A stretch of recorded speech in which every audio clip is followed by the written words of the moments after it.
Have you ever wanted... But this is the campus for the harvest, right? This is a fake college, okay? Set up in the middle of Houston, Texas. This is a Jim Jones style cult, okay? They got JMMI up on the headboards right there, or the billboard, okay? They've got cones blocking it off, okay? They've got one entrance, one exit. There's a back gate there too, okay? There's a back gate, and there's their property line. They can't come out and fuck with me here. They can't touch me. Okay, but I'm gonna walk up and see if I could get an interview with one of these cult members, okay, and see if they say anything. So we got cult members here, right? There's Joseph. Marcus is over here somewhere. And then what's going on here, right? So David's got this whole cult. Right, here's his property line. See these trees? That's his property line, so I'm not gonna fuck with them, okay? So we got, I don't know where Stanley Cam is. They must have taken him off gate guard because, you know, to come down to Texas and pull security like your intimidation tactic, you know, I'm pretty sure the authorities wouldn't be too thrilled about that.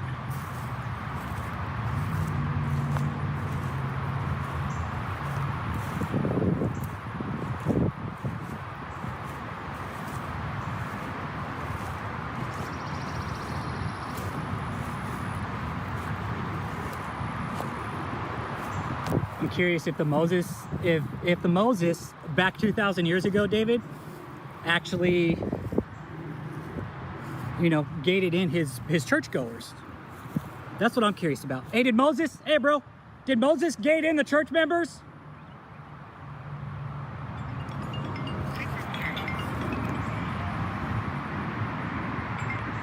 Hey, Crick Report, what's up, man? I'm here, dude. I'm shooting it on another camera, bro. No, I'm good, bro. No, I'm good. I'm still out here in front. They're standing out here looking at me. I'm still shooting from another phone. Yeah, no. I'll shoot. I'll upload it when I get back. But let me finish shooting this because I'm like, dude, I'm having a huge fucking anxiety attack. I'm right in front of their shit. Yeah, tell them I'm good. All right, late.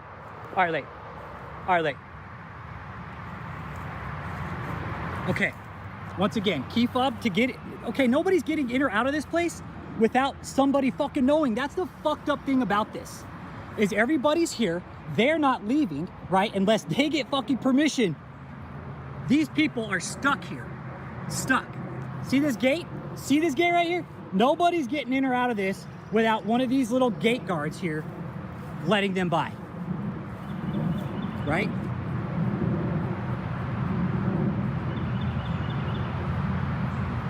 Will you guys come out and do an interview? Tell us about the campus, how much tuition is, you know, what kind of curriculum you offer. I think those are legitimate questions if David's saying this is a campus, right? It says campus for the harvest. Yeah? Can you tell me about it? I'm interested to know. Tell me, really. We're all interested. I guess they don't want to talk, man. Okay. Look at this. Look at this. They can't touch me. See this line right here? That's their property line. That's their property line.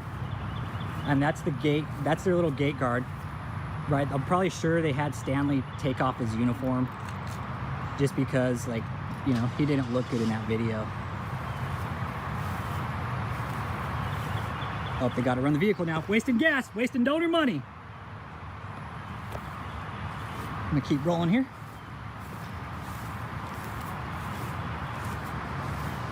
This is their U-Haul that they haul the trafficking event around with. Joseph! Joseph's right there, walking in the front. There's Joseph.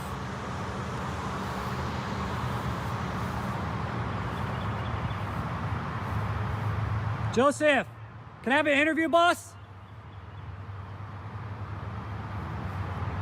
Funny, these guys are claiming to be a church, right? But they're real secretive about their goings-ons here.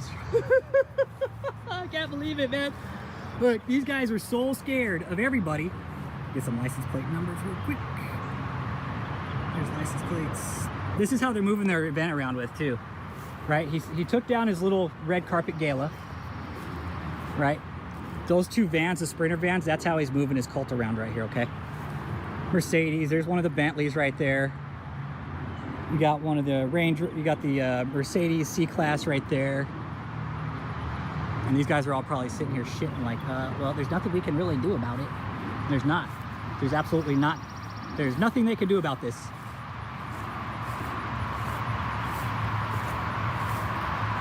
Look at this. Who does this? This is a church, you guys. This is claiming to be a church, right? I hope the cops get called. I fucking hope they get called so I can tell them what's going on here, that this is a full-blown sex cult, that there's a money laundering extortion ring going on here, and that they should pay a fuck attention, right?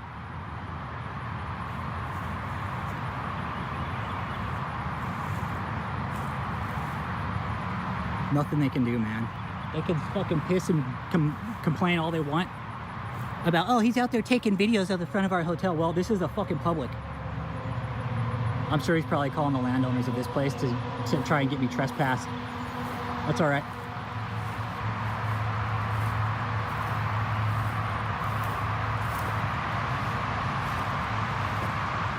What I'm doing here is documenting the dynamics of this religious cult. David E. Taylor, right? There's Joseph right there in front. See, there's Joseph right there. Okay, that's David. That's basically David's number 3 in command, okay, Joseph. Then you got Michelle. Michelle's probably hiding out up there somewhere, right? Send Michelle away so David can sleep around with Ashley, right? David, I know you're abusing Ashley too, okay?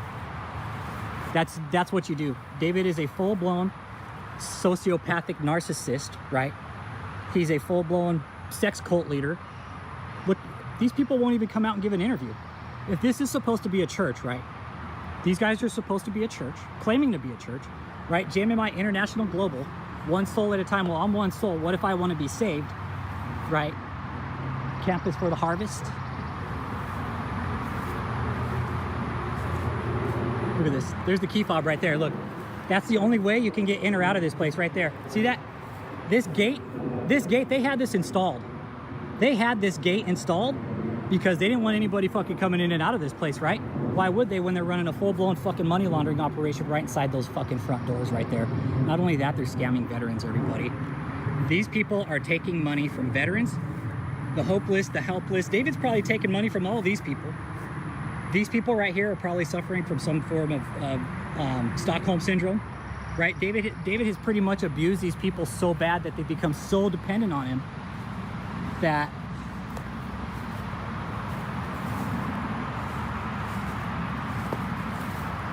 these people won't do shit without David saying do it, basically, okay? These people won't do shit without David saying it. Paid all this money with donor money to put all these fucking trees in so nobody could see, right? When these get big, nobody's gonna be able to see what the fuck's going on behind these gates, right? That's exactly what David wants. He doesn't want anybody to see what's going on with his little money laundering, trafficking fucking cult right here in this hotel.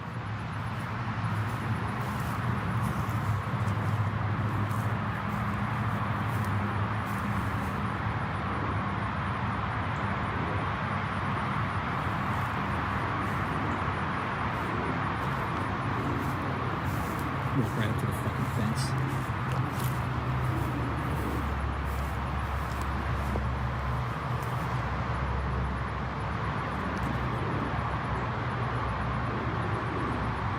Funny, Joseph won't come out and do an interview, right? Funny, the so-called leaders of this church won't come out and do an interview. Joseph! Joseph! I know you can hear me, dude. Come do an interview with me. Joseph! Joseph Bush! Joseph Bush and Marcus, come do an interview, please. I'll pay you $1,000 for an hour. Is that worth your time? See what I mean, guys? See what I mean? These people, they don't care. These people are claiming to be a fucking church right here. These people are claiming to be a church, right? Laundering money, extortion, fucking sexual assault, abuse. Basically everything that Jim Jones did to his followers is going on right here at this place. Everything, including It wouldn't surprise me if David is starting to sleep with some of the men, right? As a control tactic. Why wouldn't he? Joseph gets out of control. David, come here, Joseph. Honestly, Jim Jones was sleeping with the men, and it's all part of control. It really is. It's all part of control, man. That's it. Control, control, control. Like, these people won't come out and do an interview, but they'll come out and do a red carpet gala, right, for David. They'll come out and host this fucking bogus ass red carpet gala, right? But they won't come talk to us about anything. If these guys are claiming to be who they are, they should be pretty open book, right? These guys see my face all the fucking time. I'm right here. Come talk to me. Come talk to me, guys. Y'all are in a cult, man.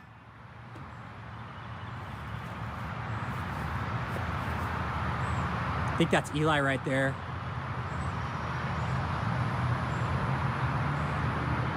Hey, COVID. Hey, guys, COVID's over, man. Hey, COVID's over, guys. And they still think that COVID is actually going on, right? These guys still think that COVID is actually going on.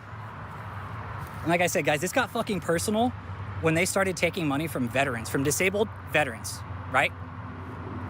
Disabled veterans take fucking high offense to this, so now we're reporting them for veteran extortion scams, right? And they absolutely are. They got a fucking full-blown call center set up right there in front of that fucking door. There's a call center, right? That's made at one goal only, right? One goal only in front of behind those doors, there's a call center. All it's made to do is get money for David. You know how much it's gonna cost to operate this hotel? Holy shit, man. It is gonna cost at least, the electric bill alone on this place, David's probably looking at, I don't know, 6-8 grand a month, maybe, if not more. Who knows? But the operating cost for something like this is just, it's outrageous. There's another red Cadillac behind there somewhere. It's fucking hot out here in Texas, man. Gotta love the Texas heat, huh, guys? Woo! I do. Sorry, guys, I'm a little crunk right now. These guys are scamming veterans. I don't like that they're doing that. I'm sure a lot of you don't like it either. See, look, again, look, look, wrought iron gates. This is supposed to be a church, everybody. Wouldn't a church have open doors and be welcoming and, hey, we come on right in. Well, let us teach you about our doctrine, right? Let us teach you about what we're doing here. But instead, no, they post gate guards. They have the front door guarded like a fucking fortress. Look, they're like, he's gonna try and come in here. Oh my God, he can't come in here. Don't let him in here, okay, guys? Because he'll blow our whole fucking scam, okay? He'll blow our whole shit. He's already blown it for us. There goes Marcus. That's Marcus. He's Marcus Bulbous, actually. This guy right here, see Marcus? He's where the trafficking starts. He has a church here in Houston, and he's actually moved people from his church into David's cult. No bullshit. That little sack of shit right there. Hold on, where's that fucker? I don't like him. That little fuck right there, see him? That little piece of shit right there is part of the trafficking operation. Marcus Bulbous. Yep. He's where it starts, that little fuck. Right here, this guy, see him? That's Marcus, okay? He's got a church here in Houston. He's part of the trafficking operation. He's where it starts. You ever see, what is it, Pulp Fiction? Where the spider caught a couple flies? Well, that's fucking, Marcus is the spider, okay? He catches the flies, right? And I'm telling you, he's got a church here in Houston, so it wouldn't be hard for Marcus to bring people in from his fucking bullshit church into this cult and push them into this operation. Look, they're like, oh shit, we better hurry up and lock the doors. Boy, he's got all these people fucking stuck Chuck, man. Joseph!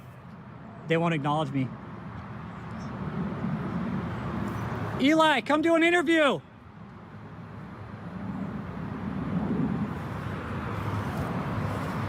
Like I said, guys, gonna push the limit a little bit today when I found out they were scamming veterans. This is bullshit. This is bullshit.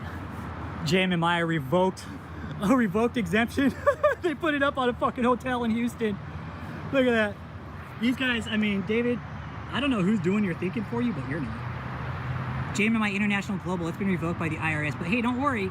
We have Kingdom of God Global Church still that we could fucking run a scam with. Oh, don't worry, everybody. We're still taking in donations off Joshua Media Ministries International Global, too. Yeah, full-blown money laundering operation.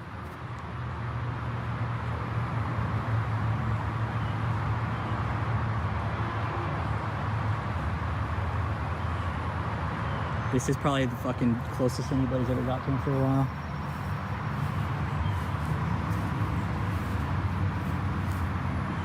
They're like, he's put his hands in his pockets. He's put his hands in his pockets, everybody. Watch out. Joseph, man. He won't even fucking come do an interview. Hey, Joseph. Hey, dude, if I can stand out here in the heat, come do an interview, man. Come on, bro. Simple yes or no questions, man. That's all I'm asking. Joseph's right there. He's right there. Just on the other side of the Mercedes, see him right there? That's Joseph. That's number 2 and number 3 in command. Michelle's number 2, right? Michelle's main concubine in command. And the only reason she's been in command for so long is because she's a complete stark raving fucking lunatic, okay? So leaves her kids, leaves her family. Oh, anybody wants to know? Debbie Fraser's here too, okay? Debbie Fraser is in this hotel. Just letting you know. Anybody that's ever wondered if Debbie Fraser's still here? Yeah, she's still here. She's still here. Of course. Of course. She gave up her whole fucking life to this piece of shit. Why would she leave? Right? Why would she leave?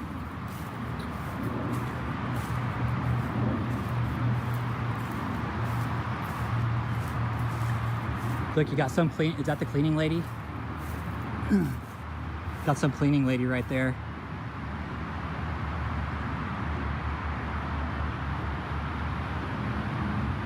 I wonder who that is. Look, he's got some of these fucking. Look, that's one of the fucking. Look, he's got these cult members working. Look at him. Look at that. Forced labor, everybody. She ain't getting paid. She's not getting paid. That one ain't getting paid right there. Neither is Joseph. Nobody here's getting paid.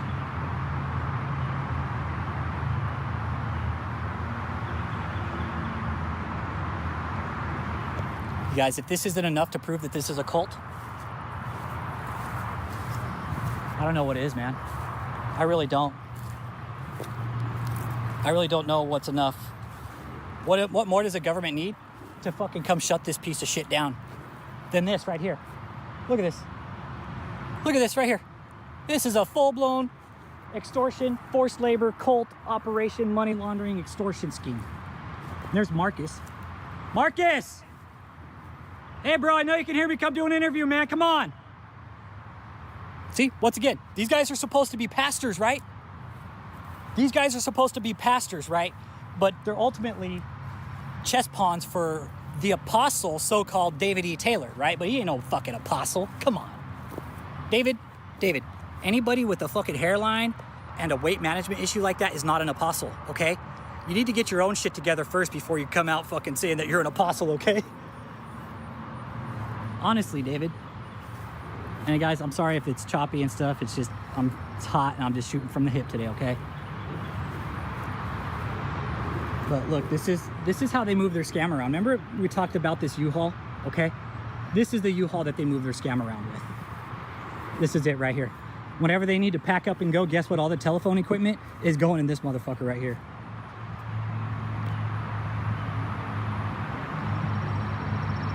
Take a picture. Here's a license plate. Alpha Juliet 87859. Okay. Part of the trafficking operation. They use this. They're going to load all their shit up when they need to go. Then they'll load all the people up in these vehicles here, right? Get them the fuck out. And it looks like that truck is actually registered up in Illinois or something. There's Joseph right there.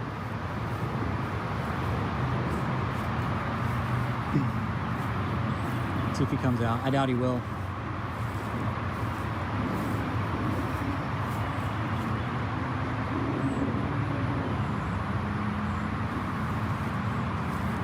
Hey, Joseph. Look, he's ignoring me. He's not going to talk to me. I'm public enemy number 1. Joseph, come tell me about the campus for the harvest, man. Tell us about the curriculum, the financial aid, all that stuff. Will you tell us? Come on, Joseph. Give us, hey, come on, man. You see my face all the time. Give us a rundown about the campus, Joseph.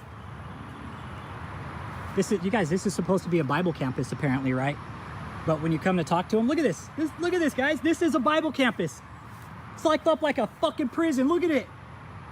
Locked up like a fucking prison. He's got these guys all fucking stuck in here. Ain't nobody getting in and out of this place without these fucks knowing. Right here, sitting in this car. Right here. Nobody's leaving this place, including Joseph, without anybody fucking knowing. And Marcus, he's hiding over there like a little fucking piece of shit. Marcus right here, okay, he's the yes man. Remember? Yes, yes, yes. That's your fucking yes man right there. See him? That's your yes man right there. Marcus Bulbus that you saw at the fucking, remember the 706 Guisando de Avila address? That's where we saw Marcus Bulbus and fucking Crypt Keeper, right? They're saying, it's so fellatio.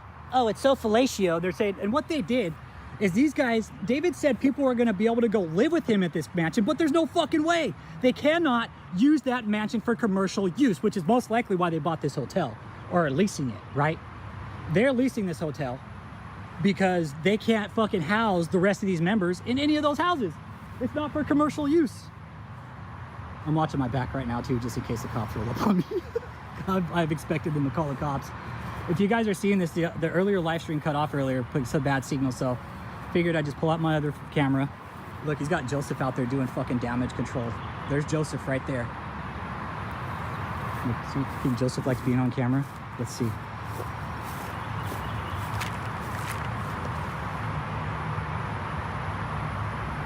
He's got Joseph out here in a black fucking suit in the middle of summer.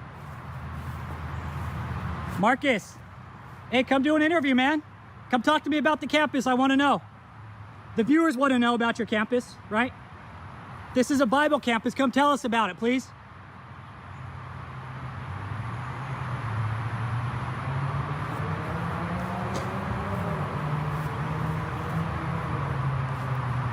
Don't call him David. There's Joseph right there. There's a man in charge down here. Michelle's probably here somewhere too.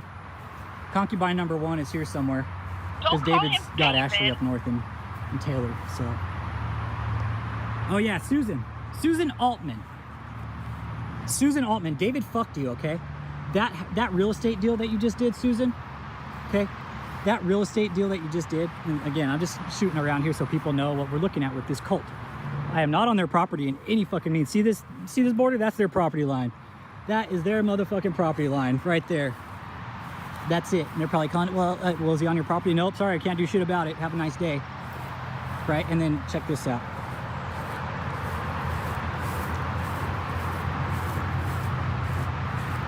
This is a so-called church, right?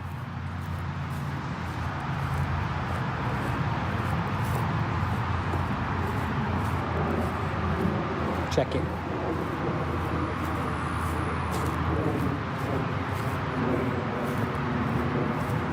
They got fucking cones set up, so it's like it's like a fucking maze to get in, right?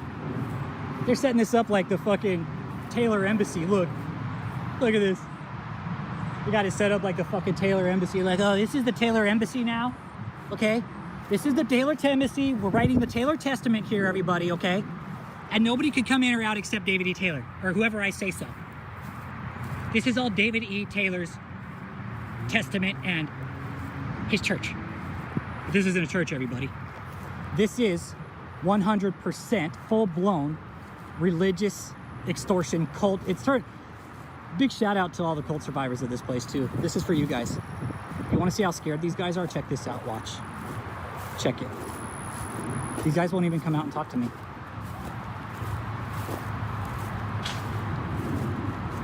These guys won't even come out and talk to me. These guys are supposed to be of Jesus, right? I mean, you'd think they'd want to come out and spread the word of God, right? And teach everybody about what's going on here with David E. Taylor's JMMI International Global Campus for the Harvest.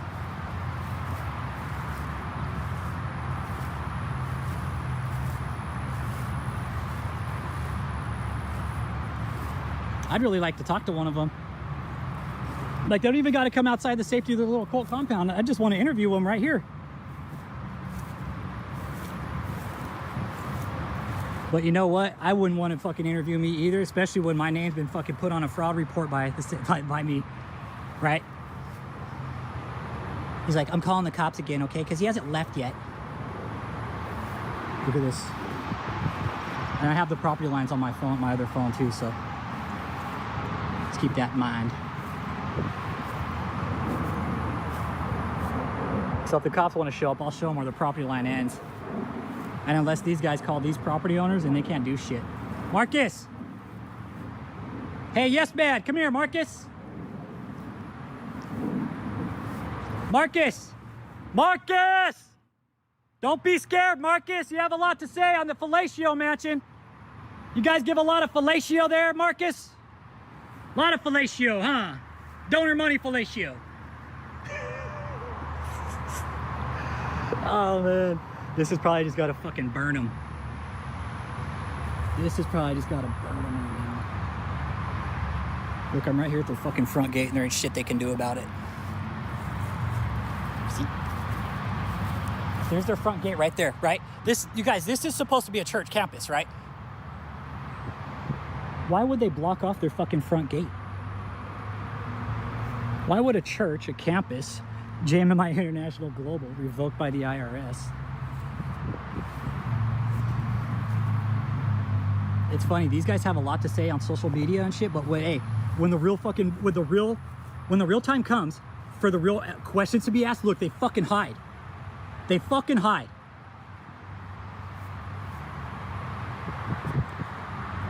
Joseph, I got questions, man. Come on, dude. Joseph, you guys have a lot of stuff to say on YouTube, man. Come talk to me, bro.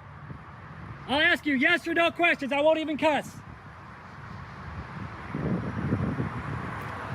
This whole place, this whole fucking hotel knows that I'm here now. all these cult members, they probably all know, like, fuck, he's outside in front right now.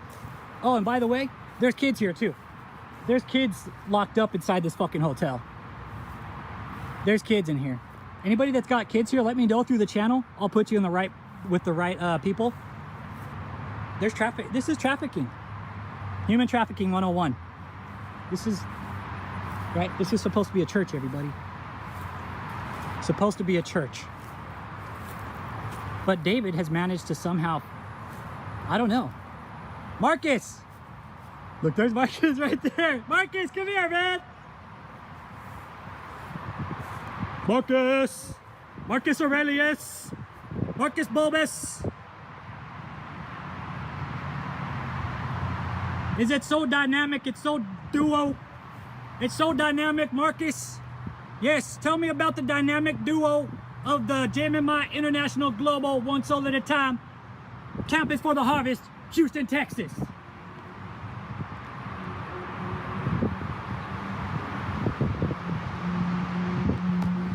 They still haven't come out yet, guys. Whatever could they have to hide behind here? Y'all smash that like and subscribe too if you're new. This is David E. Taylor's cult. Okay, what he's done, David's moved his cult from Taylor, Michigan, okay, because he fucked up there. He burned all his bridges there. Then he moved it to... All right, good evening, everybody. Happy Monday. Welcome back to another episode of Frontal Investigation. I will be your host, you a pussy, Rich Holmes. And today what we're going to talk about is the cult did move back into Houston. So if anybody's in Houston is out there listening and you drive by 14380, well, guess what? That cult that just got raided by the feds, they have moved back in. You're probably going to see a bunch of cars out there. I did. Okay. I said I would never do another video from there, and I'm not going to. I stood by my word. This is an older video. This is the very first audit I ever did. The very first time I ever went out there. And Carrie Lynn, your question, it's going to lead right into what we're going to talk about tonight. It's fucking rad. I love that you asked it. Because you were curious about how we knew, like, all this shit was going down, right? David was such a dumb fuck, right? David was such an idiot, right? That he chose to commit all his crimes online. So it was easy for us. It was easy for us. All we had to do was tune in the channel. Hey, Law Girl, how you doing? No, I don't have the mohawk back. I actually had to grow my hair back because I started working. But I saw a Tool video and Maynard James Keenan had his mohawk, and I'm pretty sure I'm going to shave the mohawk back because I really fucking like it. So I'm pretty sure the hawk's coming back within the next few weeks. Pretty sure. But yeah, Law Girl, what people are asking, Carrie Lynn was asking, like, how the fuck did you guys figure all this out? Right? No, you're good. No, don't even no, don't even worry about it. I really want to put it back up. I do. Okay. That wasn't even a live. That was just a recording, but yeah, like that was okay. So Carrie Lynn, this is how we figured out what David was doing, right? Because we knew David, like the money making machine of this operation was David's fucking call center, okay? Every Jomo Blow Christian fucking dipshit has had a call center starting. If you guys haven't watched Through the Eyes of Tammy Faye, you guys should watch it. It's so good. And fucking Jim and Tammy Faye were doing it back then. They had call centers back in the fucking 60s and 70s. It's not a secret that these Christian fucks, they have these huge call centers set up and they're money grinders, man.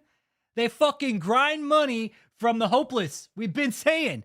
And this is how we figured out, Carrie Lynn. I want you to know. You want to see? Watch.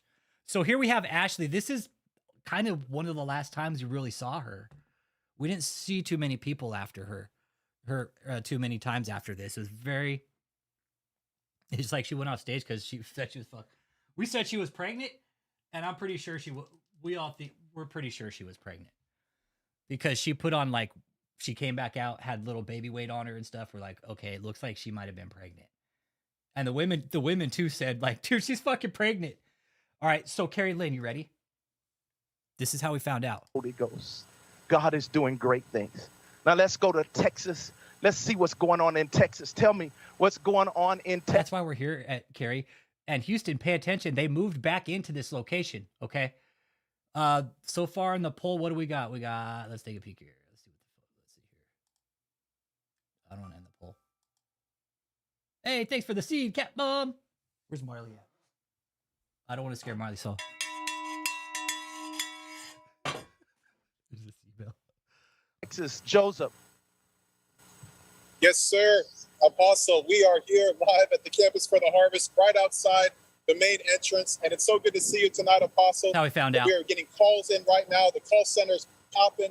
People are calling from around the world, around America, believing for the breakthrough that God has showed you that's going to take place. Yes. Oh my gosh, Apostle, it is phenomenal. It is so amazing to be on the grounds. I mean, the campus is, it's just so beautiful. You know, so many people already calling in. When can I come? You know, how can my family be a part? They're just so excited, sir. Yes, sir. That's definitely true. This is so amazing, Apostle, the breakthrough that God has given you. This is amazing. Like Pastor Alexis just said, people have been calling. Listen, I want to say, I want to be a part. Okay, so Alexis is Ashley's sister, and Susan is their mom, and I'm still trying to figure out how much they gave over, but it was a lot, okay? It was a lot. And David, you guys, yeah. Oh, God. Oh, fucking, there's a really good show. It's on, what is it? I watched it on a whim. It's called Through the Eyes of Tammy Faye. You guys got to watch this, man. Yeah, Jessica Chastain plays Tammy Faye. Oh, it was solid. Watched it on a whim, man. Didn't know what I was getting into. It's a biography. Way badass. Highly recommend it. Highly recommend this, dude. I really do. Because it brings in Jerry Falwell, Gary Paxton, Rachel Grover, Jim Baker, Tammy Faye. It brings in a lot of old school fucking people, man. Andrew Garfield plays Jim Backer. Sherry Jones, Jimmy Falwell. It was good, man. It was well made. Pat Robertson, Swagger. Yeah. They line this cast up with some pretty good actors, actually. They did a really good job with this. So if you guys ever get a chance, it's a short film, probably about an hour and a half or so. Highly recommend you watch it, man. I'm looking now at what David did, and it's the same thing fucking Jim and Tammy Faye did back in the day. This is the type of shit that the government needs to fucking regulate, is these fucking money grinding churches. Fuckers. I want to serve, what can I do? When can I be a part of this? So it has been amazing, Apostle, sir. I have seen God do more for this ministry on my knees in 3 years than in 20 years. Since I've been in here, we've got major. And I want you to understand that when you support this ministry, when you support what God has told us to do, God will give you financial breakthroughs. Now, I'm going to tell you, for the next 14 days. Hey, David wasn't in Shutaway. His fucking punk ass was hiding, man. David was hiding. That whole Shutaway thing, if anybody ever says they're in Shutaway with God, they're full of shit, okay? There is no such thing biblically as Shutaway. We can look it up if you want. I'll pull up a Bible website right now. We'll search Shutaway in the Bible. There is no such thing as Shutaway. It was him literally hiding because we picked up his fucking scent, which was fucking used up maxi pads and fucking donuts. But we picked up David's scent and he had to go into hiding. We figured out his bullshit, man. He's like, uh-oh, these guys figured out my fucking scam. I guess I better go into hiding, okay? Because that pussy Rich Holmes, you know, guy's like a fucking turd that won't flush, God damn it.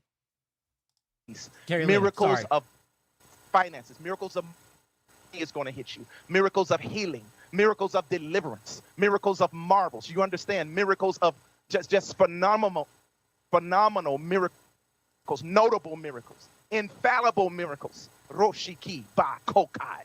Yes, thank you, Lord. It's going to take place. Now, Joseph, I had to say that. Now, Joseph, take us in. Look, his chairman Malfade was strong. To the call center. I want the people to see the call center in the hotel. Here you go, Carrie y'all, Lane. y'all take us to the call center right now. Come on, you three. Let's go. Yes, sir. Yes, let's go. Pull them up right now. Come on this way. Go with them. Welcome to the 24/7 call center. And I want to say right there. There's the first crime right there, 24/7. Bam. Hey, what's up, Arlen? Nothing. Absolutely nothing, Arlen. Absolutely fucking nothing, dude. But if she gets caught with a burner phone, oh, she's going back to jail, dude. She better not get caught with any kind of device that hasn't had the software downloaded to monitor her shit, dude. She better not. She'll be in so much fucking trouble. Oh, but she better not get caught with any kind of device that hasn't been screened by the FBI. She'll be fucked. She'll go back to jail. No questions asked. She violated bond. Also,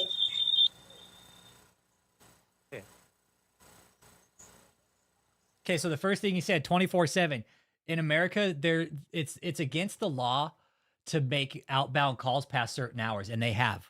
These people have made outbound calls scamming people for money. In America, you can't make outbound calls past like 7:30 or 8 o'clock. It's a law. It's a fucking law, man. And these motherfuckers were calling people 2, 3 in the morning. look, sir, as everyone can see, the calls are happening.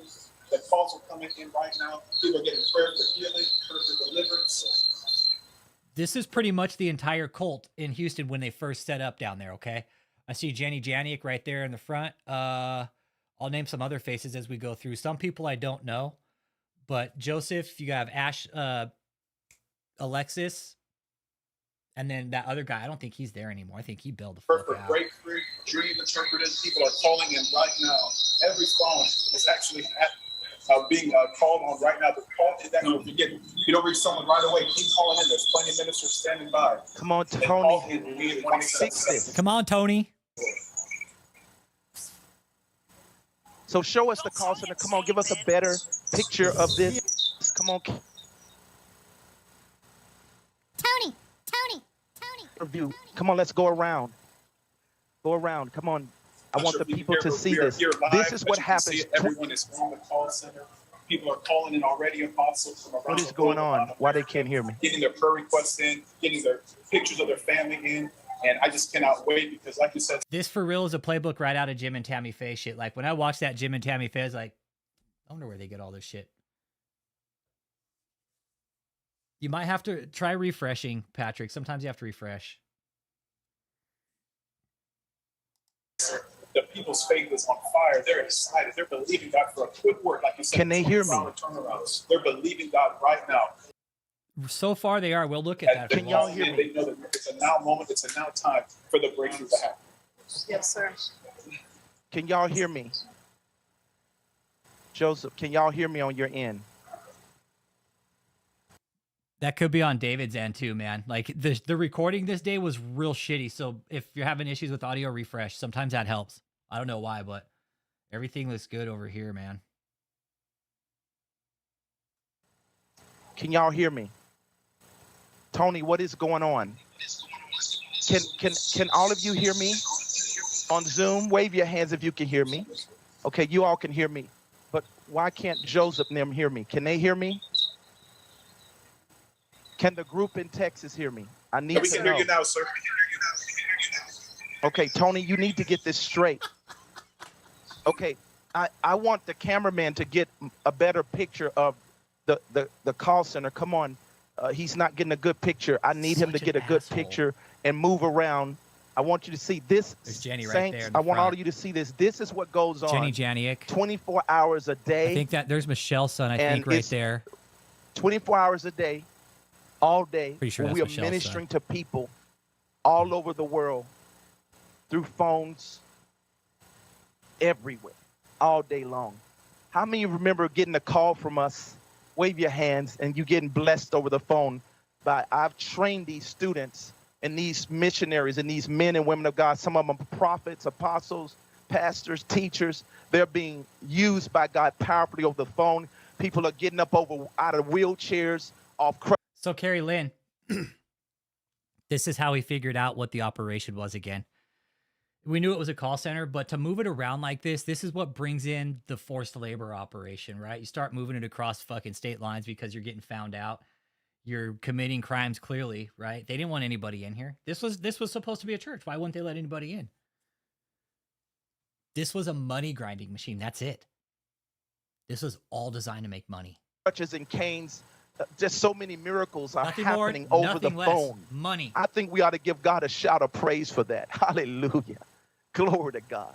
So, Carrie Lynn, you see what I'm talking about? Dumb fuck put all his crimes right online. We're like, hey man, thanks. Thanks, dude. Hey, thanks, David. And he moved a lot of these people. He didn't, but the cult, you guys, Houston, listen up. A lot of these people moved right back into that hotel. Okay. You need to be aware of that now. People ask, why do we care? Have we been, I won't even go there, but we've all been scammed by David. You know why? Because he has failed to abide by the tax law and he's fucked everybody out of money. Doesn't matter who, what, when, where, why, or how. It is Carter Bing. It is. But you know what? After speaking with Cliff and stuff, you know, some of the most brilliant people get sucked up into cults, man. It's just the way it is. It just happens, dude. But yeah, some of these people will go to the grave calling him apostle. They will. They'll go to the grave calling him an apostle, man. And it's really, really unfortunate. But you got to understand, miracles are happening over the phone, and you need to call in. Now, make sure you send your pictures in. Now, I want to go back to Joseph, and you all tell them what's going on there more. Carrie, I didn't know how bad they were until I fucking went telling the whole of David. I was like, holy shit. And why y'all standing in one place? Why don't you go around to the call center? Come on, move around, guys. Y'all act so. Come on, move around the call center.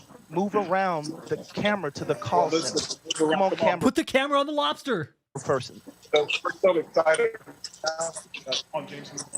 Show them. We're They so can't just see excited, sir. from As you can see, there's so many an angle that's far. Yeah, go in.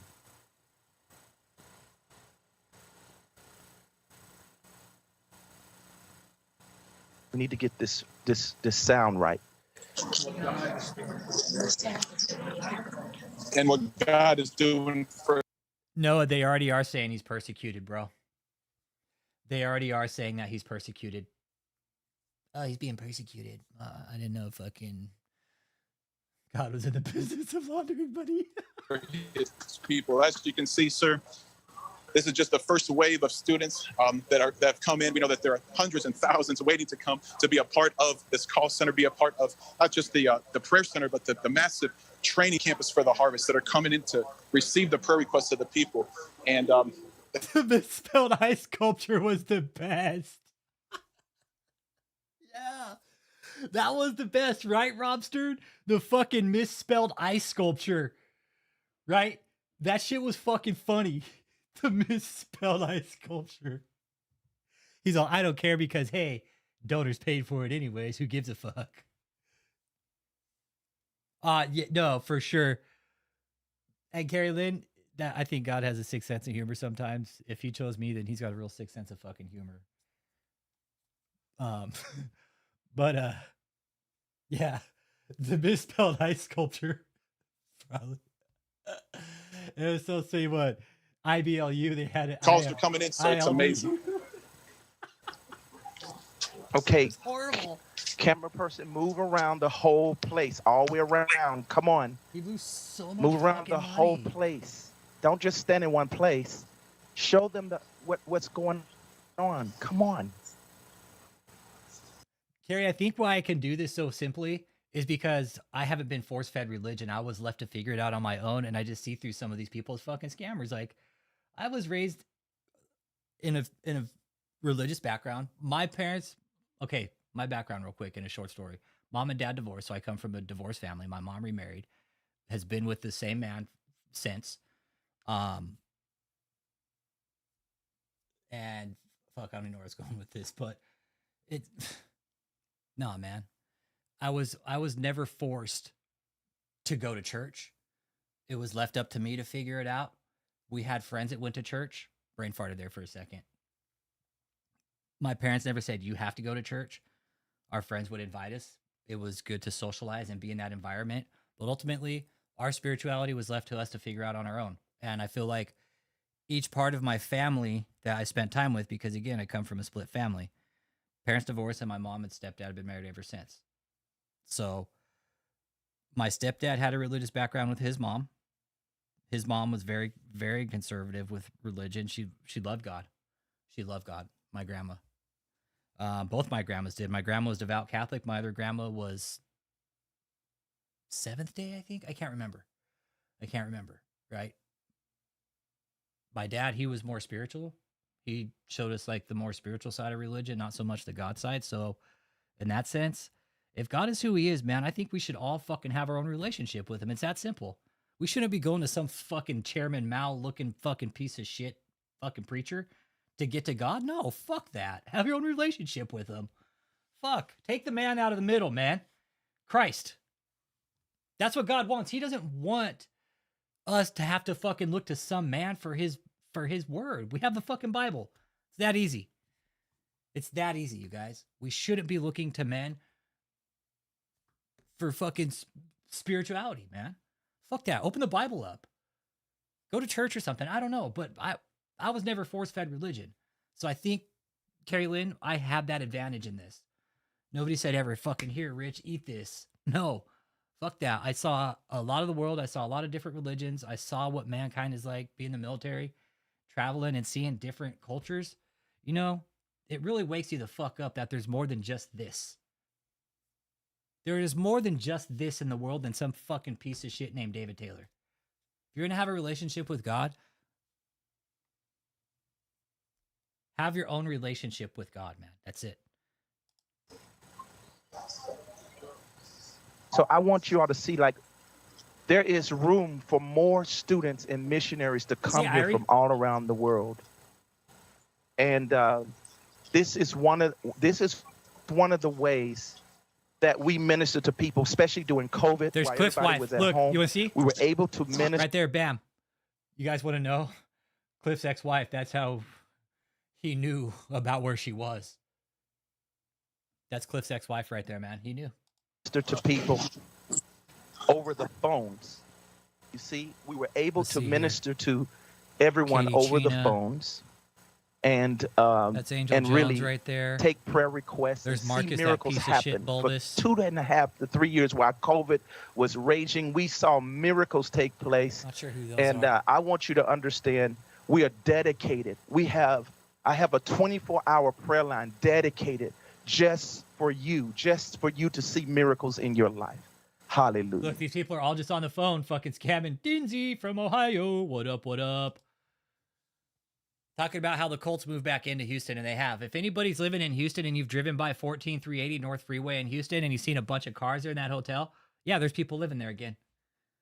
There's people living there again after the FBI raided them. I don't know how long they do it for, Irie. No, Renee, this is an old video. This is an old video. And we don't even know where David is right now. We can't find him. We can't find him. It's almost like the feds took him out of the fucking public database. They're like, hey, you can't put him in. Like, you can process him, but as far as uploading him to the public database, yeah, you can't do that right now. Me and Uncle Jake been kicking this can around the street for a while. We've been kicking this can around. Joseph, yeah, I'm sure they had some kind of standing orders if David was to get arrested. Yeah, absolutely. Yeah, his hair was fucked up. Oh, Toast McCrackens, that's what they were doing. He says 24 hours a day. And he would call people late at night. It happened to me. They call me at fucking 10, 11 o'clock, man. I'm like, the fuck out of here. Call me 11 o'clock? So I'm excited about that. I'm excited. Now let's go to the sanctuary in Taylor real quickly. I want to see, is that 14 days up, graphic up? It should be up already. Let's go back to Pastor Steve. Hey, y'all, it's James Tallarico, and I'm... Carrie Lynn, I hope that answered your question about how we figured out it was a labor operation in trafficking. It was this right here. We knew David was up to some funky shit, right? But once he posted this for us, this was kind of this is a deal breaker right here. We're like, yeah, about that, David. That's a problem.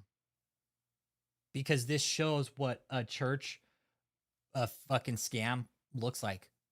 Really does. This is a money grinder. That's it. That's all it was there to do. Make money. Pay the bills. He said he wasn't available right now, Dean Z. He ain't gonna be available. The last picture we have, the last booking. What up, Trip 9? What up, what up, what up?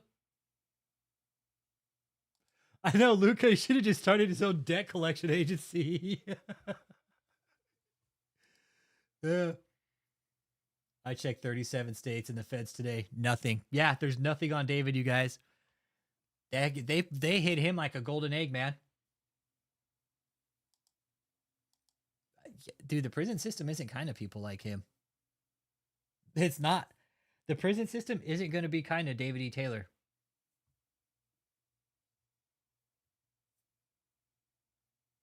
Either they put him in the fucking loony bin again in the nugget hold, or they're just like, yeah, we can't have him on. You guys can't put him on the platform. Because really, think about it, you guys. When people go to jail, like, they know what they're coming in for, especially at this level. They're gonna know what David's coming in for. They'll be like, dude, they found this guy with gold. Yeah, exactly. They're gonna hide him. Yeah, I think they hid him. I do. I think they hid him. Absolutely. They put him on fucking AdSeg just for his own fucking good. Put him on protective custody. Said, no. I think he's in isolation too, but Matt, we can't find him. Me and Uncle Jake have been searching the platforms and we can't find him. We can't find him. So they either put him on a hold, right? A psych hold again, or they just said, okay, look, look, these guys found him. Okay. And when you look at Pike County where they had him in Kentucky, you guys, it's off the fucking beaten path. It's off the beaten path, man. It's like in the middle of fucking bumfuck Egypt, man. It's out the fuck out there. Okay, look at this. Dude, look at this. You're like out in the middle of fucking bumfuck Kentucky. Look right here. Look, like you're in the middle of fucking Kentucky. There's no, Lexington is the biggest city. Dude, you're the fuck out there. You're out there. David's name and info.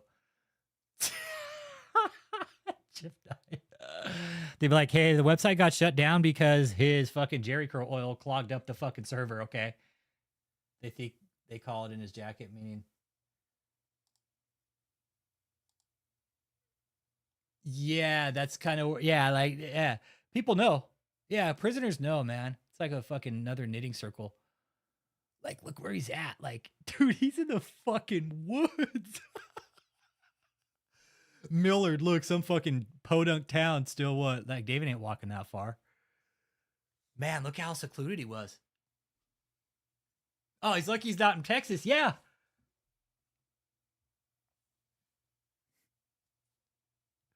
Sorry, Mr. Holmes, I gotta tell you that. Yeah. It's their job. It's their job. And I respect that. I respect that. They know that. I give them a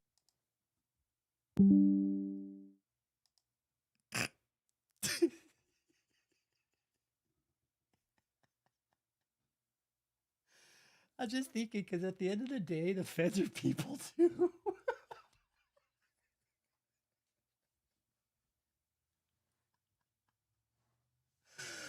Oh, man. For real, like, they're people too, man. Like, I gotta ask sometimes, man. So David was out in the middle of, like, look. Okay, look, here's Virginia. Here's West Virginia. And here's Kentucky. Like, you're in the corner of this tri-state area right here. Look, like, this is, man, you're in some fucking backwoods. This is like some fucking Hills Have Eyes type shit right here, man. You got the Appalachian Range right here. Look at that. Bordering fucking Appalachia. Look at that. That's fucking dope, though. Probably be a nice drive back there, actually. It's a palatial prison. David's, I always wanted a condo in the woods. And you know, this is actually like this area, like this is, dude, there's national parks here and shit. You got Williamsburg. You got Civil War battlegrounds here. You know, fuck, this is all like, yeah, there's a lot of history back here in these states, which it's ultimately a bitchin' area. But that's where David was Pike County. Okay. That's where he was. And I just wanted to show everybody, just to kind of give everybody, like, they put him out in the middle of the fucking woods, you guys.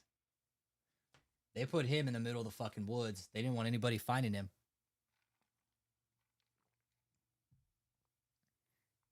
They didn't want anybody finding him. His new ministry location. Nope. But that's where he was, and we don't know where he is, man. We don't. That last mugshot we had of him, that's the last one we have.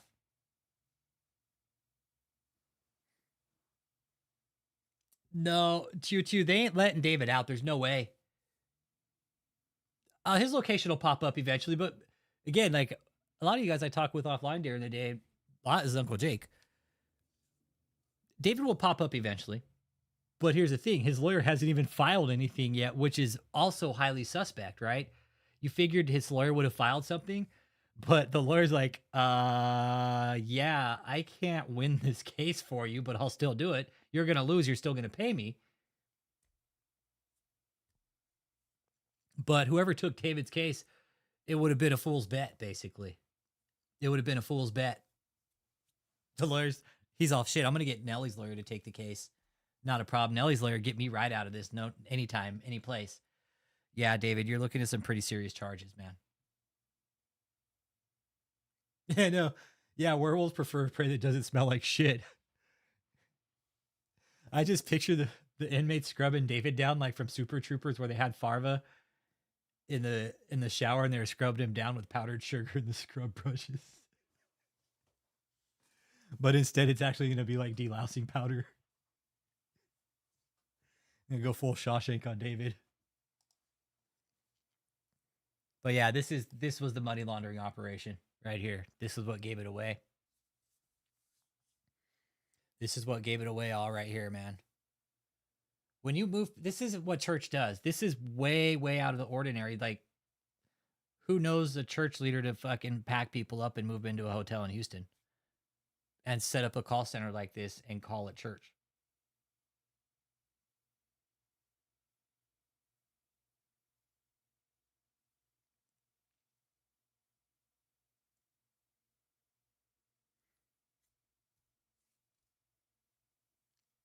David screwed himself on every level. He did it all himself, too.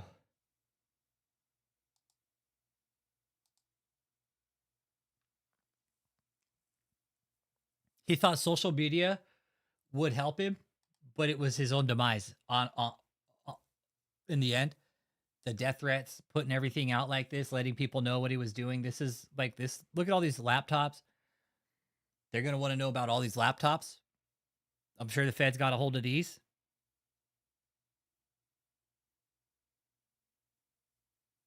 So David's in deep shit.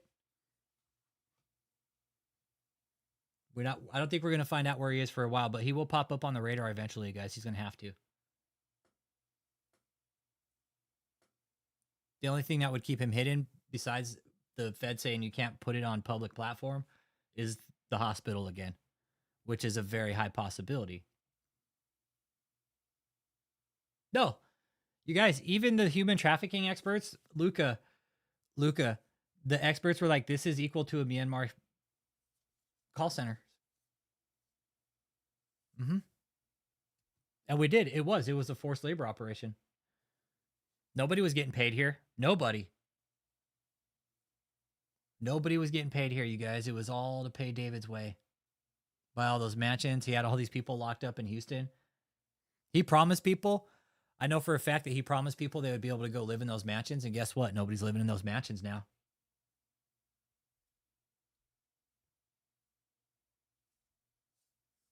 They're all back in Houston, everybody. The entire cult back in Houston. One or two up north, but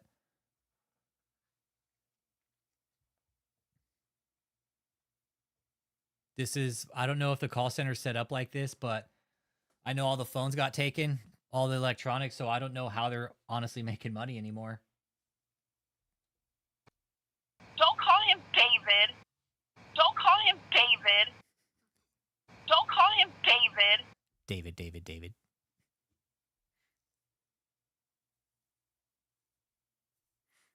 Because the HOA, right?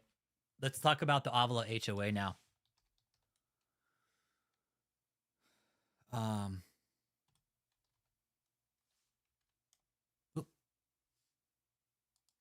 go to Avila.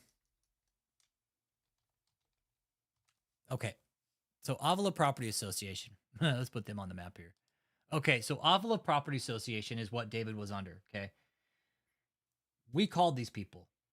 We emailed them because we had their email. Okay. I even forwarded the emails back to Avila Property Owners Association and let them know, hey, I emailed you guys when they moved in and let you guys know that they were running an operation out of there. Nothing. Called, emailed.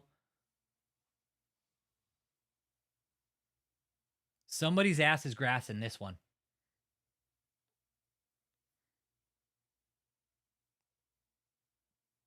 With Avila, somebody's going to get fucking fired for sure.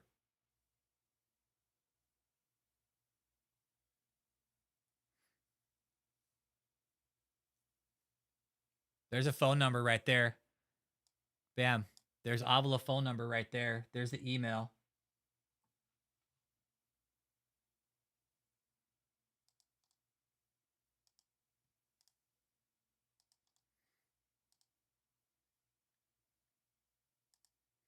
Yeah, it's the glory number, the 1877 number, but I don't, Deansy, I don't know how they're getting calls now. Like, their entire database got taken away from them, man. Like, they lost their entire database. They lost it. All their laptops, everything got taken away from them, brother. Phones, laptops, computers, any type of electronic device. Now, since we're here, let's go ahead and do this. I think this is good, man. Let's take it here. Okay, here we go. A crime. Give us your name, please. Yes, sir, Your Honor. It's Michelle Brannon, sir. All right, thank you. And before we go any further, I need to advise you of certain rights that you have. You have the right to remain. So if you didn't listen to it, we'll jam the audio here for a bit. You guys, this is how the American justice system works, okay? All right? I know people heard it probably already. We're like, fuck, that's bullshit.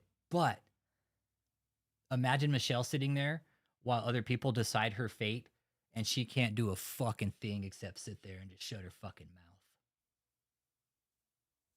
Silent, which means you don't need to say anything to me or answer any questions anyone asks Look at of her you. eyes. And anything you say It's can cold, be used against dark, you. and evil. Do you understand that?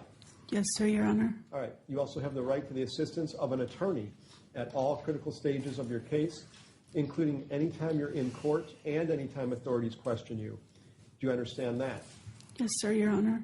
All right. And first, I think we're going to be taking care of the arraignment on the indictment. I have your signed acknowledgement of the indictment, indicating that you understand that in count 1, you're charged with conspiracy to commit forced labor, and that as to that charge, if you were to either plead guilty or be convicted, you would face up to 20 years in prison and or a fine of up to $250,000.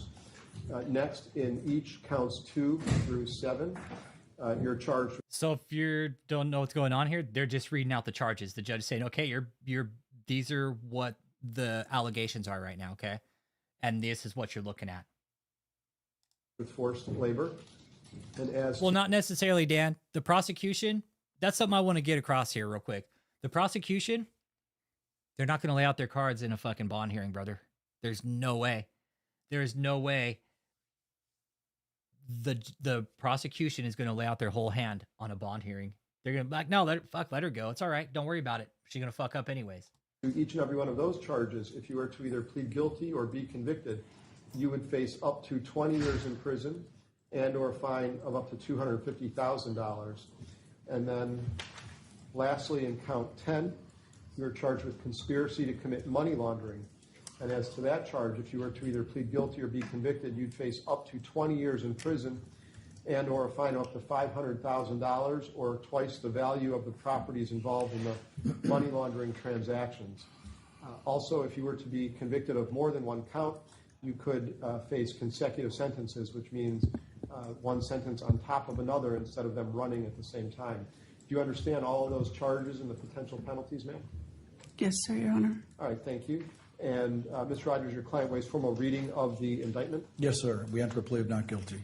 All right, thank you. Then I will enter a not guilty plea on your behalf, Ms. Brannon. And now we need to take up the issue of bond or detention. That's correct, Your Honor. The government has moved for detention in this matter. She did the best she could with what she had at the time, and she's not going to lay out the whole shit. Sure. Okay. And this is the date and time scheduled for the detention hearing. All right. Then I'll first hear a factual proffer from the government and then factual response from the defense, and then each side can present argument. Your Honor, may the government confirm that the court has received the brief that was filed in this matter? Yes, I read both the government's submissions as well as the... If I may, I'm going to start with a brief introduction. It really is. It's kind of, it's,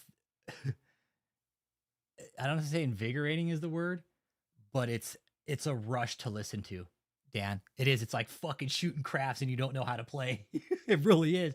Like listening to this, listening to her bond hearing, it really was. It was like walking into a fucking craps game with your eyes closed or your eyes covered and your hands behind your back and you're fucking shooting craps with your teeth and you don't know what the fuck you're doing. This was very interesting to hear, man. It really was. Loved it. And then I will move into the factual presentation.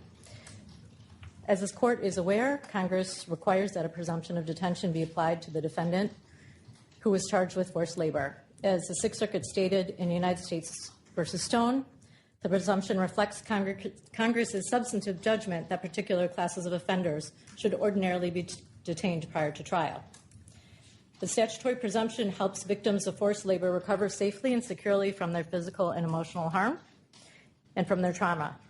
And Congress was right that leaders of forced labor crimes are particularly dangerous defendants, as proven by Michelle Brannon's behavior for 11 years. Michelle Brannon was the Lieutenant General of David Taylor's brutal regime. According to the evidence, she literally is a serial sadist who engaged in physical and psychological torture. That's the best, man.